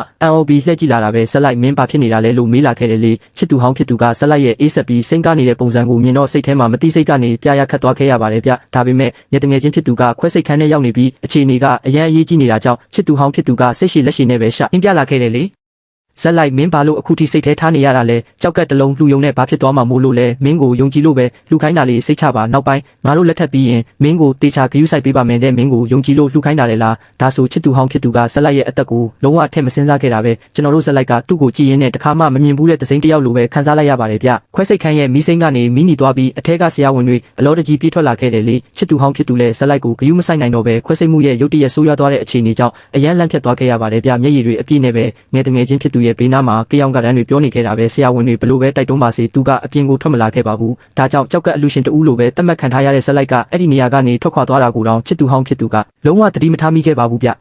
သူတို့သမီးအစ်စ်ဖြစ်တဲ့ဥက္ကဋ္ဌမလေးရဲ့ဖက်ကတော့မင်္ဂလာပွဲကိုအစောကြီးကတည်းကတင်ဆက်ပြီးသွားပြီဖြစ်တယ်လေဆက်လိုက်ကကားမောင်းပြီးဥက္ကဋ္ဌမလေးရဲ့အိမ်ကိုလိုက်သွားခဲ့ပါတယ်ဗျဥက္ကဋ္ဌမလေးရဲ့ရှေ့တင်ပဲဆက်လိုက်ကသူတို့နှစ်ယောက်ရဲ့တပ်ပုံတွေအားလုံးကိုအမိုက်ပုံနဲ့လွှင့်ပစ်လိုက်တာပဲတခြားနှစ်ယောက်အတူတုံးခဲ့တဲ့ပစ္စည်းတွေအများကြီးကိုလည်းတညလုံးရှင်းလင်းပစ်ခဲ့ပါတယ်ဗျဥက္ကဋ္ဌမလေးကဆက်လိုက်ကိုဆွဲတာပြီးနှမျောစရာကောင်းလိုက်တာဒါတွေကမင်းရဲ့အမတ်တရတွေပဲဥစ္စာအကုန်လုံးလွှင့်ပစ်ဖို့မလိုပါဘူးစတိုခန်းထဲမှာတင်ထားပြီးအမတ်တရဖြစ်ထားလို့ရတာပဲမင်းနဲ့လက်ထပ်ဖို့ဆုံးဖြတ်ပြီးပြီဆိုကြတဲ့ကမင်းရဲ့အတိတ်တွေကိုငါအရေးမဆိုင်ပါဘူးလို့ပြောရှာတယ်လေဥက္ကဋ္ဌမလေးကပွန့်ပွန့်လင်းလင်းပြောပေမဲ့လည်းဆက်လိုက်ကတော့ပစ္စည်းအားလုံးကိုအကုန်လွှင့်ပစ်ခဲ့တာပဲအားလုံးကိုတိတ်ဆိတ်ပြီးတဲ့နောက်မှာတော့အိမ်ရဲ့အချက်လက်တွေအားလုံးကိုလက်ထောက်စီအနှံပြီးအချိန်တစ်ခုမှရောင်းပစ်ဖို့ပြောလိုက်ပါတယ်ဗျပတ်ဝန်းကျင်ကိုဝေးဝဲကြည့်ရင်ရင်းနှီးနေတဲ့အရာအားလုံးကိုဆက်လိုက်ကစိတ်ထဲမှာနှမျောတတဖြစ်နေခဲ့ရတာပဲဒီမြေကန္နာကတိုက်ခန်းကျဲကြီးဟာဆက်လိုက်ကြောင်းပြီးကလေးက9နှစ်တိုင်တိုင်ပင်ပင်ပန်းပန်းအလုပ်လုပ်ပြီးစုဆောင်းထားတဲ့ငွေတွေအားလုံးနဲ့ဝယ်ထားခဲ့တာဖြစ်တယ်လေဒီအိမ်တစ်လုံးတည်းကိုပဲဝယ်ခဲ့တာဖြစ်ပါတယ်ဗျဘာလို့လဲဆိုတော့ချစ်သူဟောင်းဖြစ်သူကမြေကန္နာကမြင်ကွင်းကိုကြိုက်တဲ့အိမ်ကျဲကြီးမှာနေချင်တယ်လို့တခါကပြောခဲ့ဘူးတာကြောင့်ဖြစ်ပါတယ်ဗျအဲ့ဒီစကားတခွန်းကြောင့်ပဲဆက်လိုက်ကအသက်နဲ့လဲပြီးအလုပ်တွေစူးစမ်းခဲ့တာပဲဆက်လိုက်ကတွေးခဲ့တာကသူတို့နှစ်ယောက်အတွက်ဘုံအိမ်လေးတစ်လုံးရှိရင်ချစ်သူဟောင်းဖြစ်သူကနေတိုင်းအိမ်ပြန်လာရင်ဆက်လိုက်ကိုချစ်လာလိမ့်မယ်အိမ်ကနေမခွာနိုင်ပဲနောက်ဆုံးဆက်လိုက်ကိုပဲအမိပြုလာလိမ့်မယ်လို့ပဲဖြစ်ပါတယ်ဗျဒါပေမဲ့အခုချိန်မှာတော့ဆက်လိုက်ရဲ့စိတ်ကူးတွေကအကောင့်ထဲမဖော်နိုင်ခဲ့ပါဘူးဗျဆက်လိုက်ကအိမ်ပြောင်းတဲ့ကုမ္ပဏီကိုခေါ်ပြီးပစ္စည်းအလုံးကိုကုန်ကားပေါ်တင်နေတဲ့အချိန်မှာပဲအိမ်ထဲကိုပြန်ဝင်ပြီးနောက်ဆုံးခီးဆောင်တစ်တာတစ်လုံးကိုတွားယူခဲ့ပါတယ်ဗျအဲ့ဒီအချိန်မှာပဲချစ်သူဟောင်းဖြစ်သူကပြန်ရောက်လာခဲ့တာပဲမင်းခီးသွားမလို့လားဘာလို့ဒီလောက်အုံကြွကြွဖြစ်နေရတာလဲလို့မေးလာခဲ့တယ်လေဆက်လိုက်ကကြောင်သွားပြီးချစ်သူဟောင်းဖြစ်သူကိုချက်ချင်းမငင်းလိုက်ပါဘူးဒီနေ့ငါမင်းကိုပြောထားတဲ့ကြောက်ကက်ကိစ္စကိုဘယ်လိုစဉ်းစားလဲမင်းလူပြီးမှခီးသွားရင်လည်းမနှောင်းပါဘူးနောက်ရက်အနည်းငယ်လောက်စောင့်ပါဦးလို့ပြောလာခဲ့တယ်လေဆက်လိုက်ကဘာမှပြန်မငင်းတာကိုမြင်တော့ချစ်သူဟောင်းဖြစ်သူကဆက်လိုက်သဘောတူလိုက်ပြီးလို့ထင်ပြီးဝမ်းသာအားရနဲ့မိဖို့ချောင်းထဲဝင်သွားပါတော့တယ်ဗျတက္ကသိုလ်ပြီးကလေးကဆက်လိုက်ကချစ်သူဟောင်းဖြစ်သူကိုဘာမှမလုပ်ခိုင်းခဲ့ပါဘူးကျွန်တော်တို့ဆက်လိုက်ကိုယ်တိုင်တဲ့အမြဲချက်ပြုတ်ကျွေးမွေးခဲ့တာဖြစ်တယ်လေမိဖို့ချောင်းထဲမှာချစ်သူဟောင်းဖြစ်သူကတော့တခါတရံမှသာစိတ်မကောင်းဖြစ်တဲ့အခါမျိုးဒါမှမဟုတ်စိတ်အခြေအနေအရန်ကောင်းတဲ့အခါမျိုးမှာပဲမိဖို့ချောင်းထဲကိုကိုယ်တိုင်ဝင်လေးရှိတာပဲဥပမာအခုလိုမျိုးပဲချစ်သူဟောင်းဖြစ်သူကဆက်လိုက်ကြောက်ကက်လူဖို့သဘောတူလိုက်တာကိုကျေးဇူးတင်တဲ့အနေနဲ့တချင်းလေးညည်းပြီးမိဖို့ချောင်းထဲဝင်သွားခဲ့တာဖြစ်ပါတယ်ပြထမင်းစားပြီးတဲ့နောက်မှာတော့ချစ်သူဟောင်းဖြစ်သူကဆက်လိုက်ကိုနောက်ကနေရုတ်တရက်ဖက်လာခဲ့တယ်လေဆက်လိုက်ရဲ့ရင်ထဲမှာတုံ့လောက်သွားခဲ့ရတာပဲချစ်သူဟောင်းဖြစ်သူကဒီလိုမျိုးအလိုလျောက်ပွေ့ဖက်တာမလုပ်ခဲ့တာကြာပြီဖြစ်တယ်လေအရင်ကရိုးရိုးရင်ရင်အနမ်းပေးဖို့ဆိုရင်တော့ဇက်လိုက်ကအမြဲတမ်းတေချာဂယုတဆိုင်နဲ့ချစ်သူဟောင်းဖြစ်သူရဲ့သဘောတူညီချက်ကိုတောင်းခံခဲ့ရတာပဲအဲ့ဒီအပြင်ပြီးသွားရင်လည်းအိတ်တွေလက်ဆောင်တွေဝယ်ပေးမှသာနှိမ့်ချစွာနဲ့ခဏတာနှွေးထွေးမှုကိုရရှိခဲ့တာဖြစ်ပါတယ်ဗျဒါပေမဲ့အခုချိန်မှာတော့ဇက်လိုက်ရဲ့အေးဆက်တဲ့အတန်ကသူ့ရဲ့လှုပ်ရှားမှုတွေကိုဖျက်တောက်လိုက်ပြီးမင်းမှာဘာကိစ္စရှိလို့လဲလို့မေးလိုက်ပါတယ်ဗျဇက်လိုက်ကြောက်ကက်လူရတဲ့ကိစ္စကမင်းကိုအားနာစရာကောင်းမှန်းကသိပါတယ်ဒါပေမဲ့ငါကျိန်ဆိုဖို့ပါတယ်မင်းရဲ့ခန္ဓာကိုယ်မှာဘာပဲဖြစ်ဖြစ်ငါမင်းကိုတဘဝလုံးပြစ်မထားပဲအမြဲတမ်းဂယုစိုက်ပေးသွားမှာပါလို့ပြောလာခဲ့တယ်လေသူကဆက်လိုက်ကိုဆိုဖာပေါ်အတင်းတွန်းချလိုက်ပြီးမျက်လုံးထဲမှာဆန္ဒအချို့ရှိနေခဲ့တာပဲအဝတ်စားအရင်ဝတ်လိုက်ဦးငါခဏနေရင်ကိစ္စရှိသေးတယ်လို့ဆက်လိုက်ကပြောလိုက်တော့သူကတယောတလို့ရေးလိုက်ပါတယ်ဗျအမှန်တော့ဆက်လိုက်ကသူ့ကိုညှင်းပယ်နေတာမဟုတ်ပဲအလုပ်ကိစ္စရှိလို့ပဲသူကထင်နေခဲ့တာပဲရှက်မနေပါနဲ့ငယ်တငယ်ချင်းဖြစ်သူကအခုတလောနေကောင်းနေပါတယ်တဲ့နောက်ပိုင်းအချိန်တွေမှာသူ့ဘေးမှာအဖော်ပြုပေးဦးမှာလို့ချစ်သူဟောင်းဖြစ်သူကပြောရင်းနဲ့ဆက်လိုက်ရဲ့တုတ်ပြန်မှုကိုအကဲခတ်နေခဲ့တာပဲအရင်တုန်းကတော့ချစ်သူဟောင်းဖြစ်သူကငယ်တငယ်ချင်းဖြစ်သူအကြောင်းပြောတိုင်းဆက်လိုက်ရဲ့မျက်နှာကပြတ်သွားတတ်ပြီးဒေါသတကြီးနဲ့ရန်ဖြစ်တတ်ပေမဲ့အခုချိန်မှာတော့ဆက်လိုက်ကအေးအေးဆေးဆေးဖြစ်နေတာကြောင့်သူကအံ့ဩနေခဲ့ရတယ်လေဘာလို့လဲဆိုတာကိုတော့သူကစဉ်းစားလို့မရခဲ့ပါဘူးဗျဆက်လိုက်ကတော့သူ့ရဲ့စကားတွေကိုတိတ်တဆိတ်နားထောင်နေရင်းနဲ့ရင်ထဲမှာဘာလိုက်တပိုးမှမထခဲ့ပါဘူးဗျအင်းမင်းရဲ့အလုပ်ကိုမင်းမသာပဲဆုံးဖြတ်ပါလို့ပြောပြီးဆက်လိုက်ကတက်ပြင်းချကထွက်သွားဖို့ပြင်ဆင်လိုက်ပါတယ်ဗျဒါပေမဲ့ဘာကြောင့်မှမသိပဲချစ်သူဟောင်းဖြစ်သူကတခုခုဆုံးရှုံးလို့နေပါဖြစ်နေတယ်လို့ခံစားလိုက်ရပေမဲ့အဲ့ဒါဘာလဲဆိုတာကိုတော့သူကတေချာမသိခဲ့ပါဘူးဒါကြောင့်သူကမသိစိတ်ကနေထွက်ပြီးဆက်လိုက်ကိုလာဖက်ကဆက်လိုက်မသွားပါနဲ့မင်းလည်းသိပါတယ်ငယ်တငယ်ချင်းဖြစ်သူကငါရဲ့ကစားဖို့ကစားဖက်ပါသူကအရင်ဆုံးမိဘတွေကကားအက်ဆီဒင့်နဲ့ဇလန်းဆုံးတက်သွားခဲ့ရပြီးနောက်ပိုင်းမှာခန္ဓာကိုယ်ကလည်းအဆင်မပြေဖြစ်နေရတာတငယ်ချင်းတယောက်အနေနဲ့ငါတကယ်ပဲစိုးရိမ်လို့ပါငါတို့တွေလို့ပြောလာခဲ့တယ်လေငါတို့မှာအချိန်တွေအများကြီးရှိပါသေးတယ်ဒါပေမဲ့ငယ်တငယ်ချင်းဖြစ်သူကတော့အချိန်အများကြီးမရတော့ဘူးထင်တယ်ငါသူ့ကိုအဖော်ပြုပေးပြီးတဲ့နောက်ပိုင်းမှာမင်းကိုတေချာပြန်ပြီးကာမိအောင်လုပ်ပေးပါမယ်ဟုတ်ပြီလားလို့ပြောလာခဲ့တယ်လေဆက်လိုက်ကခဏလောက်တိတ်ဆိတ်သွားပြီးမှခေါင်းညှိပြလိုက်ပြီးချစ်သူဟောင်းဖြစ်သူရဲ့ခါဘောကလက်တွေကိုယုံထွက်ကအိမ်ပြင်ကိုတန်းထွက်လာခဲ့ပါတယ်ဗျဒီမှာနေရတာဒါဟာနောက်ဆုံးအချိန်ဖြစ်နိုင်မှန်းဆက်လိုက်ကတိနေခဲ့တာပဲ ငါတို့နှစ်ယောက်ကြားမှာလည်းနောက်ထပ်အနာဂတ်ဆိုတာမရှိတော့ပါဘူးဗျဇက်လိုက်အနေနဲ့ချစ်သူဟောင်းဖြစ်သူအပေါ်အရာရာယူသားခဲ့ပြီးဖြစ်တာကြောင့်ချစ်သူဟောင်းဖြစ်သူကမိမိရဲ့ဘဝကိုဘယ်လိုဖြတ်တန်းမလဲဆိုတာကဇက်လိုက်နဲ့မဆိုင်တော့ပါဘူးဗျအပြင်မှာတော့ရုတ်တရက်နှင်းတွေတဲတဲမဲမဲကျလာခဲ့တယ်လေချစ်သူဟောင်းဖြစ်သူကအပြင်ကိုထွက်သွားတဲ့ဇက်လိုက်ကိုကြည့်ပြီးဒီခိုက်တန့်ဟာအရန်ရင်းနှီးနေတယ်လို့ခံစားလိုက်ရတာပဲလွန်ခဲ့တဲ့နှစ်ပေါင်းများစွာကလည်းဒီလိုမျိုးနှင်းတွေတဲတဲမဲမဲကျနေတဲ့အချိန်မှာပဲဇက်လိုက်ကသူ့ကိုချေးရေးဆိုခဲ့ပူတာကိုတတိယသွားခဲ့တာပဲဒါပေမဲ့အခုချိန်မှာတော့ဒီနှင်းမုံတွေကြားထဲမှာဇက်လိုက်ရဲ့ကြောပြင်ကိုပဲသူမြင်တွေ့နိုင်မှာတော့တယ်ဗျအခုချိန်မှာတော့အမတ်တရတွေကပြန့်လွင့်နေကြရတာပဲချစ်သူဟောင်းဖြစ်သူကထီကိုအနိုင်နိုင်ရှာဖွေပြီးအိမ်ပြင်ကိုပြေးထွက်လာတဲ့အချိန်မှာတော့ဇက်လိုက်ကနှင်းမုံတွေကြားထဲမှာစောစောစီးစီးကလေးကပျောက်ကွယ်သွားခဲ့ပြီးဖြစ်တာကိုတွေ့လိုက်ရပါတယ်ဗျသူကအဲ့ဒီခိုက်တန့်မှာရင်ထဲမှာဟာတာလာကြီးခံစားလိုက်ရတာပဲအမှန်တော့သူမေးချင်တဲ့စကားတခွန်းရှိခဲ့ပါတယ်ဗျဇက်လိုက်ဘယ်တော့ပြန်လာမလဲဆိုတာကိုမေးပြီးအဲ့ဒီအချိန်ကျရင်သူကိုယ်တိုင်ဟင်းကောင်းတွေအပြစ်ချက်ကျွေးချင်တာဖြစ်တယ်လေထားလိုက်ပါတော့သူတို့အချိန်တွေအများကြီးရှိပါသေးတယ်ဇက်လိုက်အလုပ်ကိစ္စနဲ့ခရီးကပြန်လာတဲ့အခါကျမှပဲဒီတန်ရောစင်ကိုတေချာပြန်ပြီးဖြည့်ဆည်းပေးပါမယ်လို့သူကတွေးနေခဲ့တာပဲဒါပေမဲ့အခုချိန်မှာတော့ဇက်လိုက်ကမှောင်မိုက်နေတဲ့ညနေထဲမှာကားကိုစတင်မောင်းထွက်ခဲ့ပါပြီဗျချစ်သူဟောင်းဖြစ်သူကတကားကိုဖွင့်ပြီးအပြင်ကိုငင်းမြော်ကြည့်နေတာကိုဇက်လိုက်ကမြင်နေရတာပဲဟန်ဆောင်ပြီးတော့တောင်ဇက်လိုက်ကိုလာရှာရင်ကောင်းပါပဲလို့ဇက်လိုက်ကတွေးမိခဲ့တာပဲဇက်လိုက်ရဲ့ရင်ထဲမှာမျောလင်းချက်အချို့ရှိနေခဲ့ပါသေးတယ်ဗျဒီ9နှစ်တာတန်ရောစင်ဟာဇက်လိုက်တယောက်တည်းရဲ့တစ်ဖက်သက်စိတ်ကူးရင်မှုမဟုတ်ပဲအလကားဖြစ်မသွားပါစေနဲ့လို့ဆူတောင်းနေမိခဲ့တာပဲဒါပေမဲ့နောက်ဆုံးမှာတော့ချစ်သူဟောင်းဖြစ်သူကဇက်လိုက်ကိုစိတ်ပြက်စေခဲ့တာပါပဲဗျဇက်လိုက်က9နှစ်တိုင်တိုင်နေထိုင်ခဲ့တဲ့အိမ်ကြီးကိုကြည့်ပြီးချစ်သူဟောင်းဖြစ်သူနဲ့အတူဒီနေရာမှာဖြစ်ပျက်ခဲ့တဲ့အရာအလုံးကိုပြန်တွေးမိသွားခဲ့ရတာပဲအချင်းတက်တွေရှိခဲ့တယ်လို့လှပတဲ့အရာတွေလည်းရှိခဲ့ရတာပဲအများစုကတော့ရိုးရှင်းပြီးအေးချမ်းတဲ့နေ့စဉ်လူနေမှုဘဝလေးတွေပါပဲဒီဝမ်းနဲ့စရာစိတ်ခံစားချက်တွေအလုံးဟာချစ်သူဟောင်းဖြစ်သူကတကားကိုလုံးဝပိတ်လိုက်တဲ့အခိုက်အတန့်မှာပဲစိတ်သက်သာရမှုနဲ့လွတ်လပ်မှုအဖြစ်ပြောင်းလဲသွားခဲ့ရပါတယ်ဗျဇက်လိုက်ကလက်လွတ်လိုက်ပါပြီအပြည့်အဝလက်လွတ်လိုက်ပါပြီဗျပစ္စည်းအလုံးကိုရွှေ့ပြောင်းပြီးအိမ်ရောင်းဝယ်စာချုပ်ကိုလက်မှတ်ထိုးလိုက်တဲ့အခါမှာတော့ဇက်လိုက်လည်းနောက်ဆုံးမှာစိတ်အေးသွားခဲ့ရပါပြီဗျဇက်လိုက်ကဖုန်းထဲမှာအလုပ်ကိစ္စတွေကိုဆက်ပြီးလှုပ်ဆောင်နေတော့မှပဲရုတ်တရက်ဘေးနာကနေတစုံတစ်ယောက်ကရင်ခွင်ထဲကိုတိုးဝင်လာခဲ့တယ်လေဥက္ကဋ္ဌကြီးပြည်တွင်းကိုလာရောက်စစ်ဆေးတာကိုကြိုဆိုပါတယ်တဲ့ဒါကတော့ငယ်စဉ်ကတည်းကစိတ်ဝင်စားခဲ့ရတဲ့ကောင်မလေးဖြစ်တယ်လေသူတို့သမီးအစ်စ်ဖြစ်တဲ့ဥက္ကဋ္ဌမလေးဟာပြုမှုနေထိုင်ပုံကစနစ်တကျရှိပေမဲ့ဝတ်စားဆင်ရင်ပုံကတော့မျိုးရိုးမြင့်အမျိုးသမီးတစ်ယောက်လိုလှပလုံးနေခဲ့ရတာပဲဇက်လိုက်ရဲ့မျက်လုံးထဲမှာအံ့အားမှုတွေစီးဆင်းသွားခဲ့ရပါတယ်ဗျတတ်မှတ်ချက်အရာဆိုရင်ဇက်လိုက်တို့ကမကြခင်မှာလင်မယားဖြစ်ကြတော့မှဖြစ်ပေမဲ့ဇက်လိုက်ကတော့မျက်နှာတွေနီးရဲလာပြီးမတိစိတ်ကနေမျက်လုံးကိုလွှဲလိုက်မိတာပဲဘာဖြစ်လို့လဲအခုမှပဲငါ့ကိုမိမလာလေးတယောက်မှန်တတိထားမိတာလားမနှောင်းလုံးဘူးလားတဲ့ငါတို့လင်မယားဖြစ်ပြီးရင်တအိတ်ရထဲမှာအတူတူအိတ်ကြရမှာလေမင်းအခုကတည်းကရှက်နေတာစုံမလုံးဘူးလားလက်ရှိအခြေအနေကိုလက်ခံပြီးငါ့ကိုအမြန်ဆုံးကျင့်သားရအောင်လုပ်ထားဖို့ငါတိုက်တွန်းချင်ပါတယ်လို့ပြောလာခဲ့တယ်လေမင်းကတော့လေဒီလိုလူလဲကြတဲ့စရိုက်ကအရင်တိုင်းပဲလို့ဇက်လိုက်ကပြောလိုက်တော့သူကအရင်တိုင်းဖြစ်နေတာမကောင်းဘူးလားဒီလူဖွဲ့စည်းမှာဘာမဆိုပြောင်းလဲနေတာပဲအလုပ်တွေလည်းပြောင်းလဲမယ်စီးပွားရေးတွေလည်းပြောင်းလဲမယ်အပြောင်းလဲတွေကအရန်မြန်ဆန်လွန်းနဲ့လို့ပြန်ပြောလာခဲ့တယ်လေဒါပေမဲ့ငါတို့နှစ်ယောက်ကြားကတန်ရောစင်ကတော့အရင်တိုင်းဘယ်တော့မှမပြောင်းလဲပဲရှိနေဖို့ငါမျှော်လင့်ပါတယ်တဲ့သူတို့သမီးအစ်စ်ဖြစ်တဲ့ဥက္ကဋ္ဌမလေးကဇက်လိုက်ကိုတိတိကျကျစိုက်ကြည့်ရင်းနဲ့ဒီတန်ရောစင်နဲ့အိမ်တော်ရဲ့အပေါ်သူတကယ်ကိုအလေးနဲ့ထားကြောင်းပြောပြနေတယ်လို့ပါပဲဗျဒီခိုက်တန့်မှာဇက်လိုက်အနေနဲ့သူတို့နှစ်ယောက်ရဲ့18နှစ်အရွယ်တုန်းကအခြေအနေကိုပြန်ပြီးတတိယသွားစေခဲ့ပါတော့တဲ့ဗျအဲ့ဒီအချိန်တုန်းကအားလုံးကတက္ကသိုလ်ဝန်ထမ်းစာမှုဝဲအတွက်အလုပ်ရှုပ်နေကြတယ်လေငယ်တငယ်ချင်းမလေးကတော့ဘာပြင်ဆင်ချက်တတ်မှုမှမလုပ်ပဲတက်ကြွတဲ့အကျင့်စရိုက်နဲ့တဘာဝအတိုင်းလှပတဲ့ရုပ်ရည်လေးကြောင့်ကျောင်းရဲ့အလှပကလေးလေးဖြစ်နေခဲ့တာပါပဲဒါပေမဲ့ဘဲကောင်လေးကပဲလာဖွင့်ပြောအမြဲတမ်းညှင်းပယ်တတ်တယ်လေကျောင်းသားဆိုတာစာကိုပဲအဓိကထားရမယ်လို့ပြောလို့ရှိတာကြောင့်အဲ့ဒီအချိန်တုန်းကငယ်တငယ်ချင်းမလေးစီပေးဖို့ရည်ရွယ်ပြီးရေးထားတဲ့ရေးစားစာလေးကိုဇက်လိုက်ကစာအုပ်ထဲမှာပဲပြန်ဝတ်ထားလိုက်ရတယ်ဗျဇက်လိုက်တုတ်ဆိုင်သွားခဲ့တယ်ကြောက်လဲကြောက်မိတယ်လေငယ်တငယ်ချင်းတွေဖြစ်ကြပေမဲ့တနေ့ကျရင်ငယ်တငယ်ချင်းမလေးကမိမိကိုမချစ်မှစိုးရိမ်မိတာပ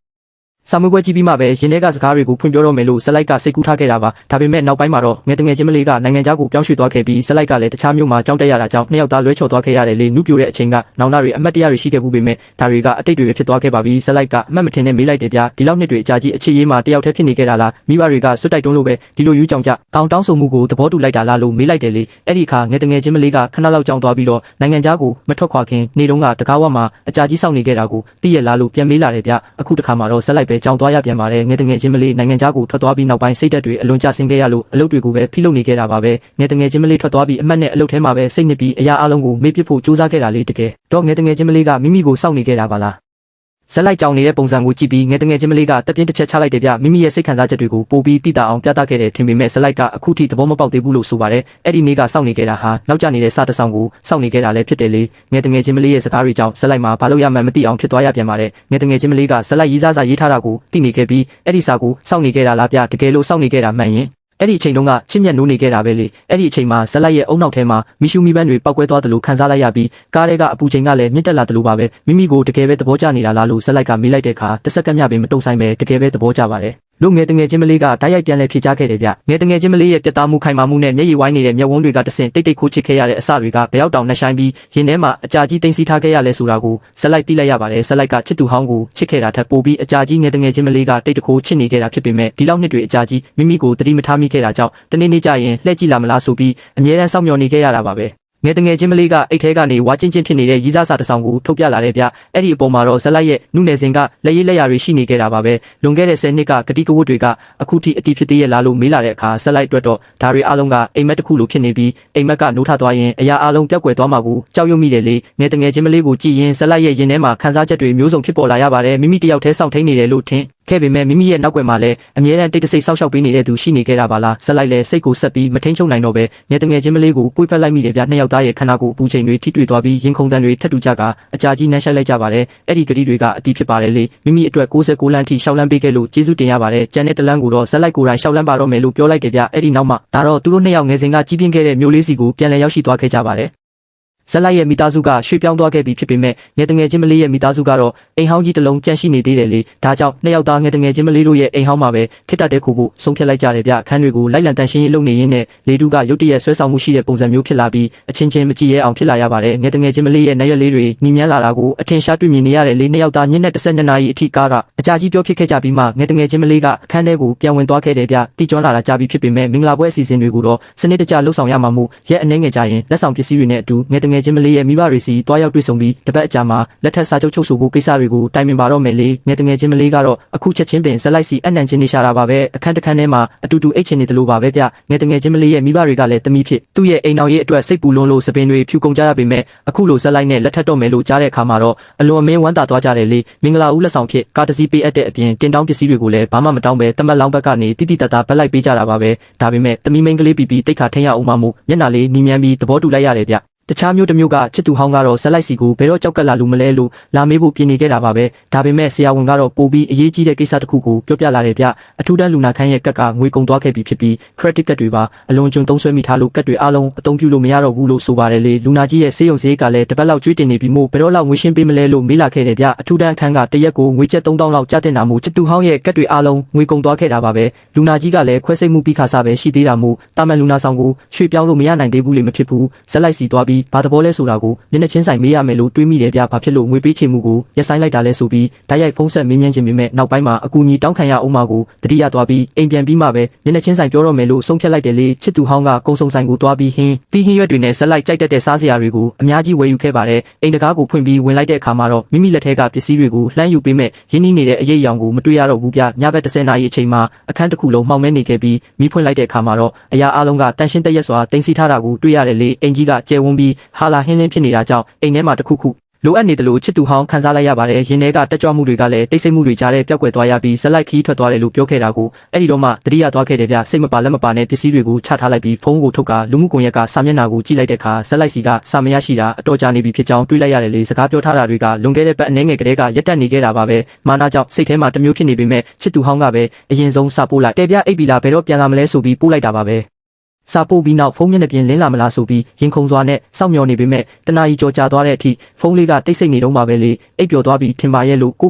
နှစ်သိမ့်ရင်ရေမိုးချိုးပြီးမနှက်ဖြန်ကြမှာပဲစေယုံကိစ္စတွေနဲ့သူတို့နှစ်ယောက်ရဲ့အနာဂတ်မင်္ဂလာရေးရာတွေကိုတေချာပြောတော့မယ်လို့တွေးလိုက်တယ်ဗျအိတ်ခမ်းထဲကိုရှောက်လန်းသွားပြီးတကားကိုဖွင့်လိုက်တဲ့အခိုက်အတန့်မှာတော့ချစ်သူဟောင်းတယောက်စွန့်သွားရရှာပါတယ်နှွေးထွေးခဲ့တဲ့အခန်းလေးကဟာလာဟင်းလင်းဖြစ်နေပြီးကတင်လည်းမရှိတော့သလိုကတင်ဘေးကစပွဲငယ်လေးလည်းမရှိတော့ပါဘူးနေရန်ဘော်ကနှွေးထွေးတဲ့တပ်ပုံတွေပါအကုန်လုံးပျောက်ကွယ်သွားခဲ့ပြီလေအခန်းထဲကိုအပြေးလွှားသွားပြီးဇက်လိုက်စီဖုန်းဆက်ကြည့်တဲ့အခါမှာတော့အေးဆက်ဆက်အော်တိုအတန်ကသာထွက်ပေါ်လာခဲ့တယ်ဗျလူကြီးမင်းခေါ်ဆိုသောဖုန်းနံပါတ်ဒီအသုံးမပြုတော့ပါတဲ့လေဒါဆိုရင်တော့ဖြစ်နိုင်ခြေတစ်ခုပဲရှိပါတော့တယ်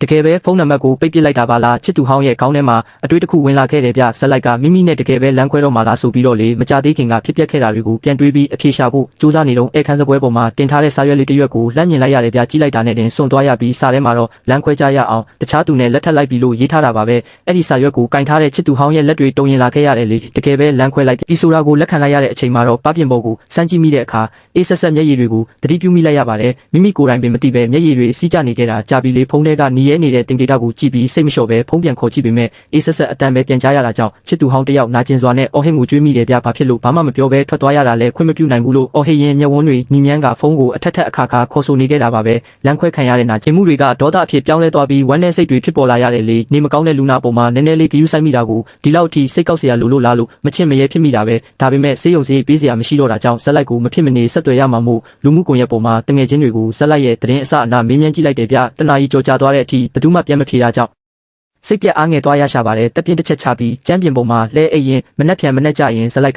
မိမိစီအရင်ဆုံးဆက်သွယ်လာလိမ့်မယ်လို့မျှော်လင့်နေခဲ့တာပါပဲ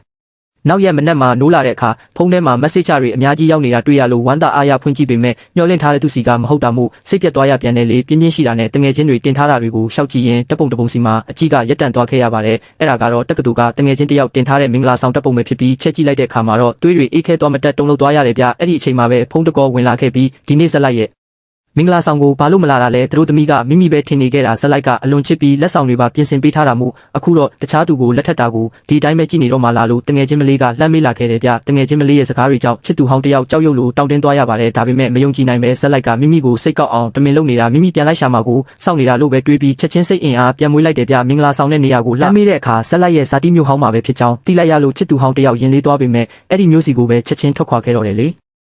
ေတစ်ဖက်မှာတော့မင်္ဂလာပွဲအခမ်းအနားကပျော်ရွှင်စရာတွေနဲ့ပြည့်နှက်နေခဲ့ပြီးဇက်လိုက်နဲ့ငယ်တငယ်ချင်းမလေးတို့ဇနီးမောင်နှံကလည်းရှက်ပြုံးလေးတွေနဲ့ဧည့်သည်တွေကိုအခန့်နေခဲ့ကြတယ်ဗျအဲ့ဒီအချိန်မှာဇက်လိုက်စီကိုစိတ်နဲ့ဖုန်းနံပါတ်တစ်ခုကနေဖုန်းဝင်လာခဲ့လို့လုပ်ငန်းခွင်ကဖြစ်လိမ့်မယ်အမှတ်နဲ့ငယ်တငယ်ချင်းမလေးရဲ့ရှေ့မှာပဲဖုန်းလက်ခံလိုက်တယ်လေဒါပေမဲ့နောက်တစ်စက္ကန့်မှာတော့ဖုန်းထဲကနေချစ်သူဟောင်းရဲ့အတန်ထွက်ပေါ်လာခဲ့ပြီးဖုန်းကိုနောက်ဆုံးတော့လက်ခံလိုက်ပြီးပဲဘယ်တော့အိမ်ပြန်လာမှလဲအလွန်နေခဲ့တာအရင်တုန်းကမိမိအမားတွေအတွက်တောင်းပန်ပါတယ်တမင်စိတ်ဆိုးအောင်လုပ်နေတာမို့မှမှန်သိပါပြီဘယ်မှရှိလဲပြောပြရင်ချက်ချင်းလာရှာပါမယ်လို့နူးညံ့ပြောပြောင်းတဲ့အတန်နဲ့အလေးနဲ့တောင်းပန်လာခဲ့တယ်ဗျဒါပေမဲ့ချက်ချင်းဆိုသလိုပဲဖုန်းထဲကနေငယ်တငယ်ချင်းမလေးရဲ့အတန်ကလည်းဖြတ်ကျော်ထွက်ပေါ်သွားခဲ့ပြီးမောင်ဘသူဖုန်းကိုကင်နေတာလဲအားလုံးကတပ်ပုံတူတူရိုက်ဖို့စောင့်နေကြတာမောင်တယောက်ပဲကြံတော့တယ်လို့လမ်းပြောလိုက်တာပါပဲအဲ့ဒီချစ်စနိုးခေါ်တန်ကချစ်သူဟောင်းရဲ့ပါးကိုဖျက်ရိုက်လိုက်တယ်လို့ဖြစ်သွားရပါတယ်ကျွန်တော်တို့ဇက်လိုက်ရဲ့နူးညံ့သိမ်မွေ့ရဲ့အမှုအရာတွေကအတူမဟုတ်မှန်းချစ်သူဟောင်းရိပ်မိလိုက်တာမို့မိုးကြိုးပစ်ချခံလိုက်ရတယ်လို့ဖြစ်သွားရရှာတယ်လေချစ်သူဟောင်းကဟာလာဟင်းလင်းဖြစ်နေတဲ့အိမ်ထဲမှာထိုင်ရင်မကြသေးခင်ကဖြစ်ပျက်ခဲ့သမျှကိုအထက်ထက်ပြန်တွေးနေမိတယ်ဗျဖုန်းထဲမှာတင်စီထားတဲ့နာမည်ကအစဇက်လိုက်ရဲ့အေးဆက်ဆက်အမူအရာတွေအစုံအရာအလုံးကအရေးအယောင်တွေရှိနေခဲ့တာပါလားဇက်လိုက်ကတခြားသူတယောက်နဲ့တကယ်ပဲလက်တွဲသွားခဲ့ပြီးလေချစ်သူဟောင်းကအဝတ်အစားအနှဲငယ်ကိုအလျင်အမြန်တင်ဆဲပြီးအပြင်ကိုထွက်ခဲ့ကအတင်းအကျပ်မေးမြန်းမှုတွေကတဆင့်တငယ်ချင်းတွေစီကနေဇက်လိုက်ရဲ့နေရက်လိပ်စာကိုစုံစမ်းရရှိခဲ့တယ်ဗျဘာမှထပ်မစင်စားတော့ပဲအနီးဆက်ဆုံးလေရင်လက်မှတ်ကိုဝယ်ယူပြီးပြန်တန်းလာခဲ့တော့တယ်လေအဲ့ဒီအချိန်မှာပဲဆရာဝန်စီကနေလူနာကြီးကိုထပ်မံခွဲစိတ်ရတော့မယ်ဆိုတဲ့ message ရောက်ရှိလာခဲ့ပြန်ပါတယ်အရင်တုန်းကဆိုရင်တော့ချစ်သူဟောင်းကဆေးရုံစီကိုပဲဆွပြေးသွားမှာဖြစ်ပေမဲ့အခုချိန်မှာတော့စိတ်ထဲကအချိန်ခွင်ရှာကပျက်စီးသွားခဲ့ပြီးမှခေါင်းထဲမှာဇက်လိုက်တယောက်ထဲသာရှိနေပြီးချက်ချင်းတွေ့ချင်မိတာပဲဖြစ်တယ်လေတစ်ဖက်မှာတော့မင်္ဂလာပွဲကတက်တေတီပေးမဲ့အစီအစဉ်ကိုရောက်ရှိလို့နေခဲ့ပြီးငယ်တငယ်ချင်းမလေးကတော့ဇက်လိုက်ရဲ့ရင်ခွင်ထဲမှာပျော်ရွှင်စွာနဲ့မိတွေ့နေခဲ့တယ်ဗျနှစ်ယောက်သားအကြည့်ချင်းစုံကပြုံးပြလိုက်ကြပြီးဝဲပြန်နေတဲ့ပန်းပွင့်ဖက်လေးတွေကြားထဲမှာစကလုံးပေါင်းများစွာအစားနှဆိုင်လာတဲ့အနံ့တစ်ခုကိုဖန်တီးလိုက်ကြပါတယ်အဲ့ဒီအချိန်မှာပဲပိတ်ထားတဲ့မင်္ဂလာခမ်းမတကားကြီးရဲ့အပြင်ဘက်ကနေစူညံတန်တွေထွက်ပေါ်လာခဲ့ပြီးဇက်လိုက်ရဲ့ရင်ထဲမှာမကောင်းတဲ့အငွေ့သက်တွေခံစားလိုက်ရတာမို့ပြုံးပြရင်းငယ်တငယ်ချင်းမလေးကိုဧည့်သည်တွေကိုဆက်လက်အခမ်းဖို့ပြောလိုက်ရပါတော့တယ်ဗျကျွန်တော်တို့ဇက်လိုက်ကတကားဝကိုရှောက်သွားလိုက်တယ်အဲ့ဒီမှာလုံခြုံရေးတွေကမျက်နှာပြက်နေကြတယ်အပြင်ကလူကခမားရဲ့ဇနီးလို့ပြောနေတယ်ခမားနဲ့တွေ့ရိုက်ထားတဲ့တပ်ပုံကိုလည်းကင်ထားသေးတယ်တကယ်လို့ခမားတို့သိနေရင်ကျုပ်တို့လည်းဝင်သားရမှာအခက်သားကျုပ်တို့လူတွေထိခိုက်ကုန်မှာစိုးလို့ပါလို့လုံခြုံရေးကလာပြောတယ်ဇက်လိုက်ကလည်းရီးစားဟောင်းတက်တက်ပါပဲလမ်းခွဲလိုက်ကြပြီလေဒီနေ့ကမင်္ဂလာဆောင်ရက်ဆိုတော့ဒီလိုယူမျိုးကိုအပြင်မှာရန်ကားခွင့်ပေးထားရင်အလုပ်ပြုတ်ချင်လို့လားလို့ပြန်ပြလိုက်တယ်အဲ့ဒီလိုပြောလိုက်တော့လုံခြုံရေးတွေကခေါင်းတငိမ့်ငိမ့်နဲ့အပြင်ကိုထွက်သွားကြပြီးရီးစားဟောင်းကိုအပြင်ကိုဆွဲထုတ်သွားကြတယ်ရီးစားဟောင်းရဲ့မျက်နှာမှာမျက်ရည်တွေရွှဲနေတာပဲလုံခြုံရေးကဇက်လိုက်ကိုယ်တိုင်နှင်ထုတ်ခိုင်းတာလို့ပြောလိုက်တော့လုံးဝကိုမယုံနိုင်ဖြစ်သွားတယ်လွန်ခဲ့တဲ့ရက်တစ်ပတ်အနည်းငယ်ကလေးကလက်ထက်ခွင့်တောင်းထားတဲ့သူကအခုဘလို့လို့တခြားမျိုးသမီးတယောက်နဲ့လွယ်လွယ်ကူကူလက်ထက်နိုင်ရတာလဲဆိုပြီးစိတ်ထဲမှာတွေးနေမိတယ်မယုံဘူးသူ့ကိုထွက်လာခဲ့ဖို့ပြောလိုက်စမ်းပါဆိုပြီးအတန်ကုန်ဟစ်အော်ငိုယိုရင်းရုတ်တရက်မျက်ဖြူလန့်ပြီးမိလဲသွားခဲ့တဲ့လုံခြုံရေးတွေလည်းအရေးပေါ်လူနာတင်ရင်နံပါတ်ဖြစ်တဲ့120ကိုမြန်မြန်ဆက်လိုက်ရတဲ့အပြင်မှာတော့ရီးစားဟောင်းကငိုရင်းမိလဲသွားပေမဲ့အထဲမှာတော့ကျွန်တော်တို့ဇက်လိုက်ကဇနီးတဲ့ကိုဒူးထောက်ပြီးစိန်လက်ဆွတ်ဆွတ်ပေးနေခဲ့တဲ့ကိုကိုလက်ထက်လိုက်ပြီးဆိုတော့တတလုံးထွက်ပြေးဖို့မစင်စားနဲ့တော့လို့ပြောလိုက်တယ်ဇနီးတဲ့ရဲ့ညင်သားတဲ့အကြည့်တွေအောက်မှာဇက်လိုက်ကရင်ထဲကနေလှိုက်လိုက်လဲလဲပြုံးလိုက်မိတယ်ဒီလောက်ပျော်ရွှင်ရလိမ့်မယ်လို့တခါမှမတွေးဖူးခဲ့ဘူးလေရီးစားဟောင်းတတိယလာတော့ပထမဆုံးမေးတာကဆရာဝန်ချစ်သူကလာကြည့်သေးလာတဲ့ဆရာဝန်ကဘာချစ်သူလဲဒီရက်ပိုင်းဘသူမှလာမကြည့်ဘူးစေဘိုဝါခါတွေကိုဘာသာရှင်းဖို့မမေ့နဲ့ဦးလူကြီးဖြစ်နေပြီးအချစ်အတွက်နဲ့ကိုဒုက္ခရောက်အောင်မလုပ်ပါနဲ့လို့ပြောပြီးအမြန်ထွက်သွားတယ်အဲ့ဒီအချိန်အပြင်ကနေခြေတံကြားလို့ရီးစားဟောင်းကမျောလင့်တကြီးနဲ့ မောကြီးလိုက်ပေမဲ့ဝင်လာတာကသူ့ရဲ့ချစ်သူတစ်ဖြစ်နေတဲ့ချစ်သူတစ်ကမျက်လုံးတွေနီးရဲနေပြီးလက်ကိုစုပ်ကင်ထားတယ်ဘာတွေလုပ်နေတာလဲသူကတခြားမိန်းမကိုဖက်ပြီးတာယာနေပြီလို့ပြောပြီးဖုံးထုတ်ပြတယ်လူမှုကွန်ရက်ပေါ်ကမင်္ဂလာပွဲတပ်ပုံတွေကိုမျက်စိရှိထိုးပြလိုက်တဲ့တပ်ပုံထဲမှာဆက်လိုက်နဲ့သူတို့သမီးအစ်စ်ကအရန်ကိုရင်းနှီးပျော်ရွှင်နေကြတာကိုတွေ့လိုက်ရတယ်9နှစ်တာတန်ရောစင်ကိုဘလို့လွယ်လွယ်လေးဖြတ်ပြီးတခြားမိန်းမကိုလက်ထပ်သွားနိုင်ရတာလဲဆိုပြီးခေါင်းကိုယူတမတက်ခရမ်းနေမိတယ်မယုံနိုင်သေးလို့လူချင်းတွေ့ပြီးတေချာမေးကျင်သေးတယ်ဒါပေမဲ့မတက်ရက်လိုက်တာနဲ့ခေါင်းတွေမူးလာတယ်ဖုန်းထဲမှာလဲလွတ်သွားတဲ့ဖုန်းခေါ်ဆိုမှုတွေအများကြီးဝင်နေတာတွေ့တော့မျောလင့်တကြီးဖွင့်ကြည့်လိုက်တယ်ဒါပေမဲ့တွေ့လိုက်ရတာကအကျွေးဝယ်ကတ်တွေအကျွေးစည်းရင်းတွေအကုန်ပေါင်းလိုက်ရင်12သိန်းကျော်လောက်ရှိနေတဲ့နောက်ပြီးအိမ်ယာစီမံခန့်ခွဲရေးကနေပို့ထားတဲ့စာထဲမှာလဲအခုနေနေတဲ့အိမ်ကိုတခြားလူဝယ်သွားပြီဖြစ်လို့တပတ်အတွင်းအမြန်ဆုံးဖယ်ပေးဖို့အကြောင်းကြားထားတဲ့နောက်ဆုံးစာကတော့အလုတ်ကနေပို့ထားတာပါအလုတ်မစင်းတာရက်တပတ်အတော်ကြာနေပြီဖြစ်လို့အလုတ်ဖြုတ်လိုက်ပြီဖြစ်ကြောင်းနဲ့အရင်လတွေကလစာကိုလည်းပေးတော့မှမဟုတ်ဘူးလို့ဆိုတဲ့အဲ့ရကနိုးလာတာနဲ့ရီးစားဟောင်းဟာအင်ဂျင်မဲ့အကျွေးထူတဲ့ဘဝကိုရောက်သွားခဲ့ပြီဖုန်းကိုကြည့်ပြီးတကိုယ်လုံးမြင့်တက်သွားတယ်ဘာတွေဖြစ်နေမှန်းမသိတဲ့ချစ်သူတစ်ကတော့ဘေးကနေဝင်ပြောနေတယ်အလုပ်များတယ်ဆိုရင်တော့ဒီလိုတော့မလုပ်သင့်ဘူးလေလမ်းခွဲလိုက်တာကပိုကောင်းပါတယ်လမ်းခွဲမယ်ဆိုရင်တော့ငွေနည်းနည်းတောင်းတင်တယ်ဒီအထူးလူနာခန်းအတွက်ဆေးဖို့တော့ဒီလဲသူ့ကိုရှင်းခိုင်းရမယ်မဟုတ်ရင်သူ့ကုမ္ပဏီထိသွားပြီးပြဿနာရှာလိုက်မယ်လို့ပြောနေတယ်ချစ်သူတစ်ကသူ့ဘာသာဆက်တိုက်ပြောနေတာဖြစ်ပြီးရီးစားဟောင်းရဲ့မျက်နှာမဲမောင်သွားတာကိုလုံးဝတတိမထားမိဘူးရီးစားဟောင်းရဲ့ရင်ထဲမှာမီးဟုံးဟုံးတောက်နေတယ်လို့ပဲထွက်သွားဆန်းရှင်တာအတော့ကိုအမြဲအဖော်ပြုခိုင်းပြီးတခြားမိန်းမတွေနဲ့ရှုပ်မနေရင်ဒီလိုဖြစ်เสียအကြောင်းမရှိဘူးလို့အော်ပြောလိုက်တယ်ဒါပေမဲ့ချစ်သူတစ်ကသူကမင်းကိုမလိုချင်တော့ဘူးဆိုတာရှင်းနေတာပဲလေသူကတခြားမိန်းမနဲ့လက်ထပ်သွားပြီးကျေနပ်ပြီလားလို့ရဲဆက်ဆက်ပြန်ပြောလိုက်တယ်ဇက်လိုက်လက်ထပ်သွားပြီဆိုတဲ့အမှန်တရားကိုအတီးပြဥလိုက်တယ်လို့ဖြစ်သွားတော့ရီးစားဟောင်းကတင်ပေါ်အားလျော့စွာလဲကျသွားတယ်အခုသူ့စီပြန်သွားပြီးလိုက်ချော့လေသူကမင်းကိုတိတ်ချစ်တာပဲတခြားမိန်းမနဲ့ကွာရှင်းပြီးမင်းစီပြန်လာဖို့လည်းဖြစ်နိုင်တာပဲမင်းအတွက်ဆိုသူ့အကုန်လုပ်ပေးခဲ့တာပဲလို့ချစ်သူတစ်ကဆက်ပြောနေတယ်ဒီစကားတွေကြတော့ရင်ထဲကအောင်ငဲထားတဲ့ဝမ်းနည်းမှုတွေပောက်ကွဲထွက်လာပြီးထွက်သွားတယောက်တည်းအေးအေးဆေးဆေးနေပါရစေလို့ငိုရင်းအော်ပြောလိုက်တယ်ချစ်သူတစ်ထွက်သွားတော့မျက်ရည်တွေရွှဲနစ်နေတာကိုသတိထားမိတယ်ဒါပေမဲ့ဘဝကဆက်လျှောက်ရအောင်မယ်လေဒါနဲ့မိသားစုစီဖုံးဆက်လိုက်တယ်ဒီနှစ်တွေအတွင်းမိသားစုကိုငွေရေးကြေးရေးအများကြီးထောက်ပံ့ခဲ့ပြီးရရှိလာတဲ့အခွင့်အရေးတွေကိုလည်းမောင်လေးအတွက်ပေးခဲ့တာဆိုတော့အခက်အခဲကိုကြော်ဖြတ်ဖို့ငွေနည်းနည်းချေးတာလောက်ကပြဿနာမရှိဘူးလို့ထင်ခဲ့တာဒါပေမဲ့ဖုန်းထဲမှာအခြေအနေတွေကိုပြောပြလိုက်တာနဲ့တစ်ဖက်ကမိဘတွေကအတန်80လောက်ကျဲတဲ့အတန်နဲ့အော်ဟစ်ဆဲဆိုတော့တာပဲအစကတည်းကပြောသားပဲဒီလောက်ကောင်းတဲ့ယောက်ျားကို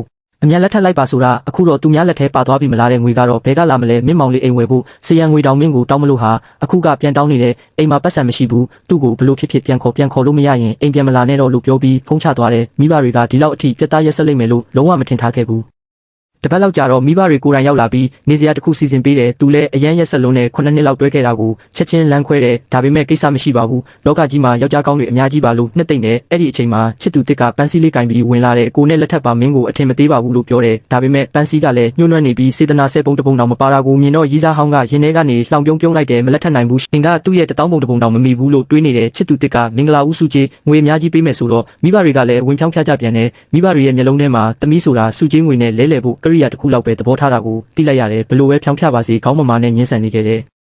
ဇက်လိုက်နဲ့ဇနီးတဲ့တို့ပြားရည်ဆန်းခီးကပြန်လာတော့ຫນွေဦးတောင်ရောက်နေပြီးနှစ်ယောက်သားဆက်ဆံရေးကပိုပြီးရင်းနှီးချစ်ခင်လာပြီးတခဏလေးတောင်ခွဲမနေချင်ကြတော့ဘူးဒါပေမဲ့ဒီလိုတာယာတဲ့ဘဝလေးကကိစ္စတေးသေးလေးတစ်ခုကြောင့်ပျက်စီးသွားလိမ့်မယ်လို့မထင်ထားခဲ့ဘူးတနေ့တော့စူပါမားကတ်ကအထွက်မှာလူတစ်ယောက်ကလာတားတဲ့တေချာကြည့်လိုက်တော့ရီးစားဟောင်းဖြစ်နေတယ်အခုတော့ပိန်ချုံပြီးမျက်နှာကလည်းဖြူဖြော့နေတယ်အရင်ကလိုထဲဝါတဲ့အသွင်ပြင်လုံးဝမရှိတော့ဘူးဇက်လိုက်ကတတိထားပြီးဇနီးတဲ့ကိုအနောက်ကိုဆွဲကာကွယ်လိုက်တယ်ဒီလိုကာကွယ်လိုက်တဲ့အပြုတ်မူကရီးစားဟောင်းရဲ့ရင်ကိုနက်နက်ရှိုင်းရှိုင်းဆူးနစ်သွားစေတယ်ဇက်လိုက်ရဲ့မျက်လုံးထဲမှာလွမ်းဆွမှုအရေးအယောင်နည်းနည်းလေးမှမရှိတော့တာကိုလည်းမြင်လိုက်ရတယ်ရီးစားဟောင်းကနောက်တလန်းဆုပ်ပြီးကိုလှောင်ပြုံးရင်းစိတ်ချပါရန်ဖြစ်ဖို့လာတာမဟုတ်ပါဘူးလို့ပြောတယ်ပြီးတော့ဖိတ်စာတစ်ဆောင်ကမ်းပေးတယ်နောက်ပတ်မင်္ဂလာဆောင်မယ်အရင်ကတီကျွမ်းခဲ့ဘူးတဲ့တန်ရောစင်နဲ့လာခဲ့ပေးပါတဲ့ဇက်လိုက်ကညင်းမလို့လုပ်ပေမဲ့ဇနီးတဲ့ကဝင်ယူလိုက်ပြီးကောင်းပါပြီယောက်ျားနဲ့အတူတူလာခဲ့ပါမယ်လို့အေရှင်မဟန်နဲ့ပြောလိုက်တဲ့ဒီစကားကြောင့်ရီးစားဟောင်းမျက်နှာဖြူရော်သွားပြီးရိုင်တိုင်နဲ့လှည့်ထွက်သွားတယ်အဲ့ဒီတော့မှရီးစားဟောင်းကအခြေအနေတော်တော်ဆိုးနေုံမကကိုဝင်ပါလွယ်ထားရမှန်းသတိထားမိလိုက်တယ်မင်္ဂလာဆောင်ရောက်တော့ဇက်လိုက်အံ့ဩသွားတယ်စိန်ခံကားကြီးစီးလာတာကဒီရိုးရိုးကြီးလက်စားတောက်ဆိုင်လေးနဲ့လုံးဝကိုမလိုက်ဖက်ဘူးရီးစားဟောင်းကချစ်သူတစ်ကိုလက်ထက်လိုက်တာမှန်ပေမဲ့အတင်းကျပ်လက်ထက်ရတာပါသူမိဘတွေကချစ်သူတစ်နဲ့အပေးယူလုပ်ခဲ့ကြတာလေငွေ2သိန်းနဲ့သမီးကိုအိမ်မှာပိတ်လောင်ထားပြီး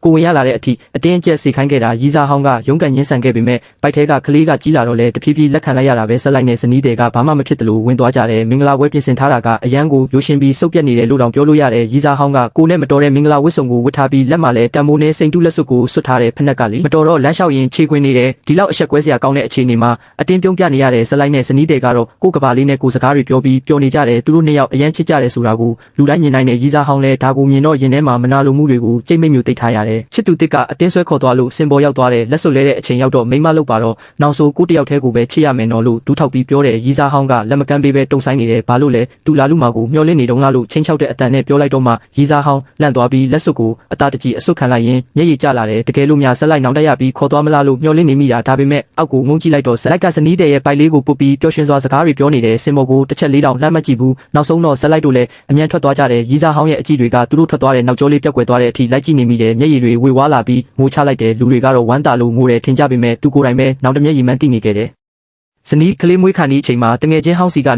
ေသတင်းတစ်ခုကြားလိုက်ရတဲ့ရီးစားဟောင်းကွာရှင်းလိုက်ပြီးတဲ့တိတ်ပြီးစိတ်မဝင်စားတော့ပေမဲ့မင်္ဂလာဆောင်ပြီးမကြခင်မှာပဲကွာရှင်းနေဆိုတော့နည်းနည်းတော့အံ့ဩမိတယ်မင်္ဂလာဆောင်ပြီးကလေးကထမင်းမစားရေမတောက်ဖဲနေလို့တော်တော်လေးပိန်သွားတယ်ဒီလိုလုပ်ရကြောင်းရောက်ခမဘက်ကလူတွေလန့်သွားပြီးအတင်းစားခိုင်းရတယ်ချစ်သူတစ်ဆိုရင်ဒူးထောက်ပြီးအောင်တောင်းပန်ရတယ်ဒါပေမဲ့ခေါင်းမမာနဲ့ညှင်းဆန်နေပြီးကလေးပါထိခိုက်မဲ့အခြေအနေရောက်တော့မှတောင်းဆိုချက်ကိုပြောလာတယ်ကွာရှင်းပေးမှကလေးကိုမွေးပေးမယ်တဲ့ရောက်ခမဘက်ကလူတွေကကလေးကိုပိုအရေးကြီးတယ်လို့ယူဆကြတယ်ကွာရှင်းစာချုပ်ရတဲ့နေ့မှာပဲရီးစားဟောင်းကကိုဝင်ပြက်ကြစေတဲ့ဆေး3-4ခွက်လောက်တောက်ချလိုက်တယ်ချက်ချင်းပဲနီရဲနေတဲ့အရေးတွေဆင်းလာပြီးဆေးရုံကိုရောက်သွားတဲ့အချိန်မှာကလေးကိုကဲလို့မရတော့ဘူးရီးစားဟောင်းကိုယ်တိုင်လည်းအသက်လူလိုက်ရပြီးဇလန်အဆုံးသက်သွားခဲ့ရမလို့တောင်ဖြစ်သွားတယ်ဇလိုက်ကဒီသတင်းကိုကြားတော့အော်လို့တခုံးပဲပြောပြီးတပ်ဖွားခန်းထဲကိုပြန်ဝင်သွားတယ်တချိန်ကအသက်တမျှချစ်ခဲ့ရတဲ့မိန်းမဟာအခုတော့ရင်ထဲမှာလှိုင်းကြက်လေးတစ်ခုတောင်မလုတ်ခတ်နိုင်တော့ဘူးအခုရင်ထဲမှာရှိတာကဇနီးတဲ့နဲ့မကြခင်မွေးဖွားလာမဲ့ကလေးလေးပဲရှိတော့တယ်ဒါပေမဲ့ရီးစားဟောင်းကဆေးရုံထိလိုက်လာလိမ့်မယ်လို့မထင်ထားခဲ့ဘူးချိုင်းထောက်ကိုအားပြုပြီးတရွေ့ရွေ့လျှောက်လာတာကိုမြင်တော့အံ့ဩသွားတယ်စကားဆက်ပြောဖို့လုပ်ပေမဲ့ရီးစားဟောင်းကအရင်စပြီးနှစ်ယောက်တည်းစကားခဏလောက်ပြောချင်တယ်လို့ပြောလာတယ်ဆေးရုံထိရောက်လာဖို့ဘယ်လောက်တောင်အာယူခဲ့ရလဲဆိုတာဘယ်သူမှမသိနိုင်ဘူးကြောပြင်မှာချွေးတွေရွှဲနေပြီးနာကျင်မှုကိုတွားကြိတ်ပြီးတီးခံနေရတာဒါပေမဲ့ဇက်လိုက်ကိုမြင်လိုက်ရတော့အရာအလုံးကတန်သွားပြီလို့တွေးနေတယ်ရီးစားဟောင်းရဲ့မျက်လုံးထဲမှာဝမ်းနဲ့မျက်ရည်တွေပြည့်ရှံလာပြီးစိတ်ခံစားချက်တွေကိုမထိန်နိုင်တော့ဘူးဟိုလူအတွက်ကလေးမမွေးပေးခဲ့ဘူးတို့တွေအရင်ကလိုပြန်နေကြရအောင်နေတဲ့ဒီစကားကိုကြားတော့ဇက်လိုက်ကတရေတစေတကောင်ကိုကြည့်တယ်လို့ကြည့်လိုက်ပြီးခမည်းကျုပ်မိမကတောက်ဖွားခန်းထဲမှာကလေးမွေးဖို့စောင့်နေတာကိုဒီလိုစကားမျိုးလာပြောရဲတယ်သူများအိမ်အောင်ရေးကိုဖျက်ဆီးတဲ့ရုပ်မာတဲ့အလုပ်ကိုလုပ်ရတာမိုးချိုးပစ်ခံရမှာမကြောက်ဘူးလားလို့ပြောချလိုက်တယ်ဒီစကားကြောင့်မျက်နှာဖြူရောသွားပြီးရှင်ကျမကိုဘလို့ခေါ်လိုက်တယ်သူများအတွက်နဲ့ကျမကိုအော်ရက်တယ်လေရှင်ကကျမအတွက်ဘာမို့လို့လဲလို့ပြန်ပြောတယ်ဇက်လိုက်ကကိုနေရာကိုတိပါကြုံမိသားစုဘဝကိုလာနောက်ဆက်ရဲရင်အသေးပဲလို့အတန်နှိမ့်ပြီးချင်းချောက်လိုက်တယ်ဒီချင်းချောက်မှုကအတူရောင်မဟုတ်ဘူးဆိုတာတေချာတယ်ရီးစားဟောင်းကမျက်ရည်တွေကျရင်မြင့်တက်နေမိတယ်ဒီလိုရက်ဆက်ကြမ်းတမ်းတဲ့ပုံစံမျိုးတစ်ခါမှမမြင်ဘူးခဲ့ဘူးခမည်းနဲ့စကားပြောဖို့အချိန်မရှိဘူးအခုမသွားရင်လုံကြုံရေးခေါ်လိုက်မယ်လို့ပြောလိုက်တယ်တာဖွားခန့်ဘက်ကကလေးငိုတန်ကြားလိုက်ရတော့ဇက်လိုက်ကချက်ချင်းပြေးသွားလိုက်ပြီးနောက်ကျောပြင်လေးကိုပဲခြံထားရစ်ခဲ့တယ်အဲ့ဒီခိုက်တက်မှာပဲရီးစားဟောင်းဟာကိုယ်တိုင်လုံးဝအရှုံးပေါ်သွားပြီဆိုတာကိုနားလည်သွားတယ်အကြာကြီးရက်နေပြီးတဲ့နောက်တာဖွားခန်းထဲကကလေးငိုတန်ကိုထက်ကြားရပြန်နေပြီးတော့ဇက်လိုက်ကကတင်ပေါ်ကဇနီးတဲ့ကိုပန်းစည်းလေးပေးပြီးပါလေးကိုညင်ညင်တတနမ်းလိုက်တဲ့မျက်လုံးထဲမှာအချစ်တွေအပြည့်နဲ့မိမရီပင်ပန်းသွားပြီးကိုမင်းကိုအရန်ချစ်တယ်လို့ပြောနေတာကိုမြင်လိုက်ရတယ်သူတို့နှစ်ယောက်ရဲ့ပျော်ရွှင်နေတဲ့မြင်ကွင်းကရီးစားဟောင်းရဲ့ရင်ကိုစူးနဲ့ထိုးဆွဲတယ်လို့ခံစားရစေတယ်အမောင်ထောက်လေးမှာပုံးကွယ်ရင်တခြားသူတွေရဲ့ပျော်ရွှင်မှုကိုခိုးကြည့်နေရတဲ့အခြေအနေကိုရောက်နေပြီလေလမ်းဘေးကိုရောက်လာတော့ဒီမြင်ကွင်းကအရန်ကိုရင်းနှီးနေတယ်လို့ခံစားလိုက်ရတယ်အရင်တုန်းကသူတို့နှစ်ယောက်တွဲခါစားအချိန်တွေမှာလည်းလမ်းဘေးမှာအမြဲလမ်းလျှောက်ကြတယ်အဲ့ဒီအချိန်တုန်းကဇက်လိုက်ကပစ္စည်းတွေအကုန်ကူတယ်ပေးပြီးဗိုက်ဆာလာချမ်းသာဆိုပြီးဂယုတစိုက်မေးတတ်တယ်အဲ့ဒီအချိန်ကဇက်လိုက်လည်းပျော်ရွှင်ခဲ့မှာပါဘာလို့များအဲ့ဒီပျော်ရွှင်မှုကိုတိတိကျကျမစုပ်ကင်ထားနိုင်ခဲ့တာလဲဇက်လိုက်ကသူ့ကိုဘယ်တော့မှထားမသွားဘူးလို့ဘာလို့များယုံကြည်နေခဲ့မိတာလဲဆိုတာကိုတွေးရင်းနောင်တတွေနဲ့ကြံရစ်ခဲ့တော့ဒီလေးတို့ညီမလေးတို့ကိုကျွန်တော်ပြောချင်တာတခုရှိပါတယ်ကိုကိုတန်မိုးမထားတဲ့သူတယောက်အတွက်ကိုရဲ့တိတ်ခါနဲ့အချစ်ကိုအဆုံးစွန်ထိစတေးခံနေရတာဟာတကယ်အချစ်မဟုတ်ပါဘူးအခက်အခဲဆုံးကကိုရမ်းချစ်ရတဲ့သူကိုရဲရဲဝံ့ဝံ့ကြောခိုင်းဖို့ပါပဲဒါပေမဲ့ကိုတန်မိုးထားတက်လာတဲ့နေ့ဟာအချစ်စစ်နဲ့တွေ့ဆုံဖို့လမ်းစာဖြစ်လာပါတယ်တင့်ကိုအမှန်တကယ်ချစ်တဲ့သူဟာတင့်ကိုဘယ်တော့မှအခြားသူတယောက်နဲ့ရှင်ပြိုင်ခိုင်းမှာမဟုတ်တယ်လို့တင့်ရဲ့တိတ်ခါကိုလည်းအောက်ခြေထိဆွဲချမှာမဟုတ်ပါဘူးတစ်ဖက်လူရဲ့တိတ်ခါနဲ့မေတ္တာကိုစတေးပြီးမှရယူရတဲ့ပေးဆက်မှုမျိုးကတော့အတတပါပဲကိုရဲ့စာနာမှုကကိုချစ်သူအတွက်နာကျင်စရာဖြစ်နေမယ်ဆိုရင်အဲ့ဒါဟာမှားယွင်းတဲ့ရွေးချယ်မှုတစ်ခုဖြစ်သွားပါပြီလူတွေဟာကိုလက်ထဲကရေခဲတုံးလေးအရေးပြောသွားမှအေးမြမှုကိုတန်တတက်ကြတယ်လို့အရာအလုံးဆုံးရှုံးသွားတဲ့အချိန်ကြာမှကိုပိုင်ဆိုင်ခဲ့ဘူးတဲ့တွေးထွေးမှုကိုပြန်ရှာတတ်ကြပါတယ်ဒါပေမဲ့မှတ်ထားပါအချစ်မှာဒုတိယအခွင့်အရေးဆိုတာအမြဲတမ်းရနိုင်တဲ့အရာမဟုတ်ပါဘူးကျွန်တော်ပြောချင်တာကအကြီးမားဆုံးအောင်မြင်မှုဆိုတာအတိတ်ကကိုနာကျင်စေခဲ့တဲ့အရေးအယောင်တွေကိုအပီးတိုင်ဆွတ်လွတ်နိုင်ခြင်းနဲ့အခုလက်ရှိကိုဘေးနားမှာရှိနေပေးတဲ့သူကိုထိုက်ထိုက်တန်တန်မျက်နှာပေးနိုင်ခြင်းပါပဲအချစ်ဆိုတာတောင်းခံရတဲ့အရာမဟုတ်ပါဘူးအပြန်အလှန်လေးစားတန်ဖိုးထားမှုနဲ့တိဆောက်ရတဲ့အရာပါဆွတ်လွတ်တဲ့အချိန်မှာရဲရဲကြီးဆွတ်လွတ်နိုင်မှကိုနဲ့ထိုက်တန်တဲ့ပျော်ရွှင်မှုကိုပိုင်ဆိုင်နိုင်မှာဖြစ်ပါတယ်ဒီစကားတွေဟာကျွန်တော်ရင်းထဲကစကားတွေပါပြောရင်အားလုံးပိုင်းပါဗျာအခုလိုမိနစ်အရှိကြီးအေးတေးလောက်ရတာတကယ်မလွယ်ပါဘူးဗျတကားလုံးကိုတေးတေးချာချာအချိန်ပေးပြီးလောက်ထားရတာမလို့ကျွန်တော်ရဲ့ကြိုးစားမှုကိုအတိမတ်ပြုတယ်ဆိုရင်မန်လေးတစ်ခုခုနဲ့အားပေးသွားကြပါအောင်ဗျဘိုလိုတို့ရဲ့မန်တစ်ခုချင်းစီကကျွန်တော်အတွက်တော့နောက်ထပ်ဗီဒီယိုတွေလုပ်ဖို့ခွန်အားပါပဲ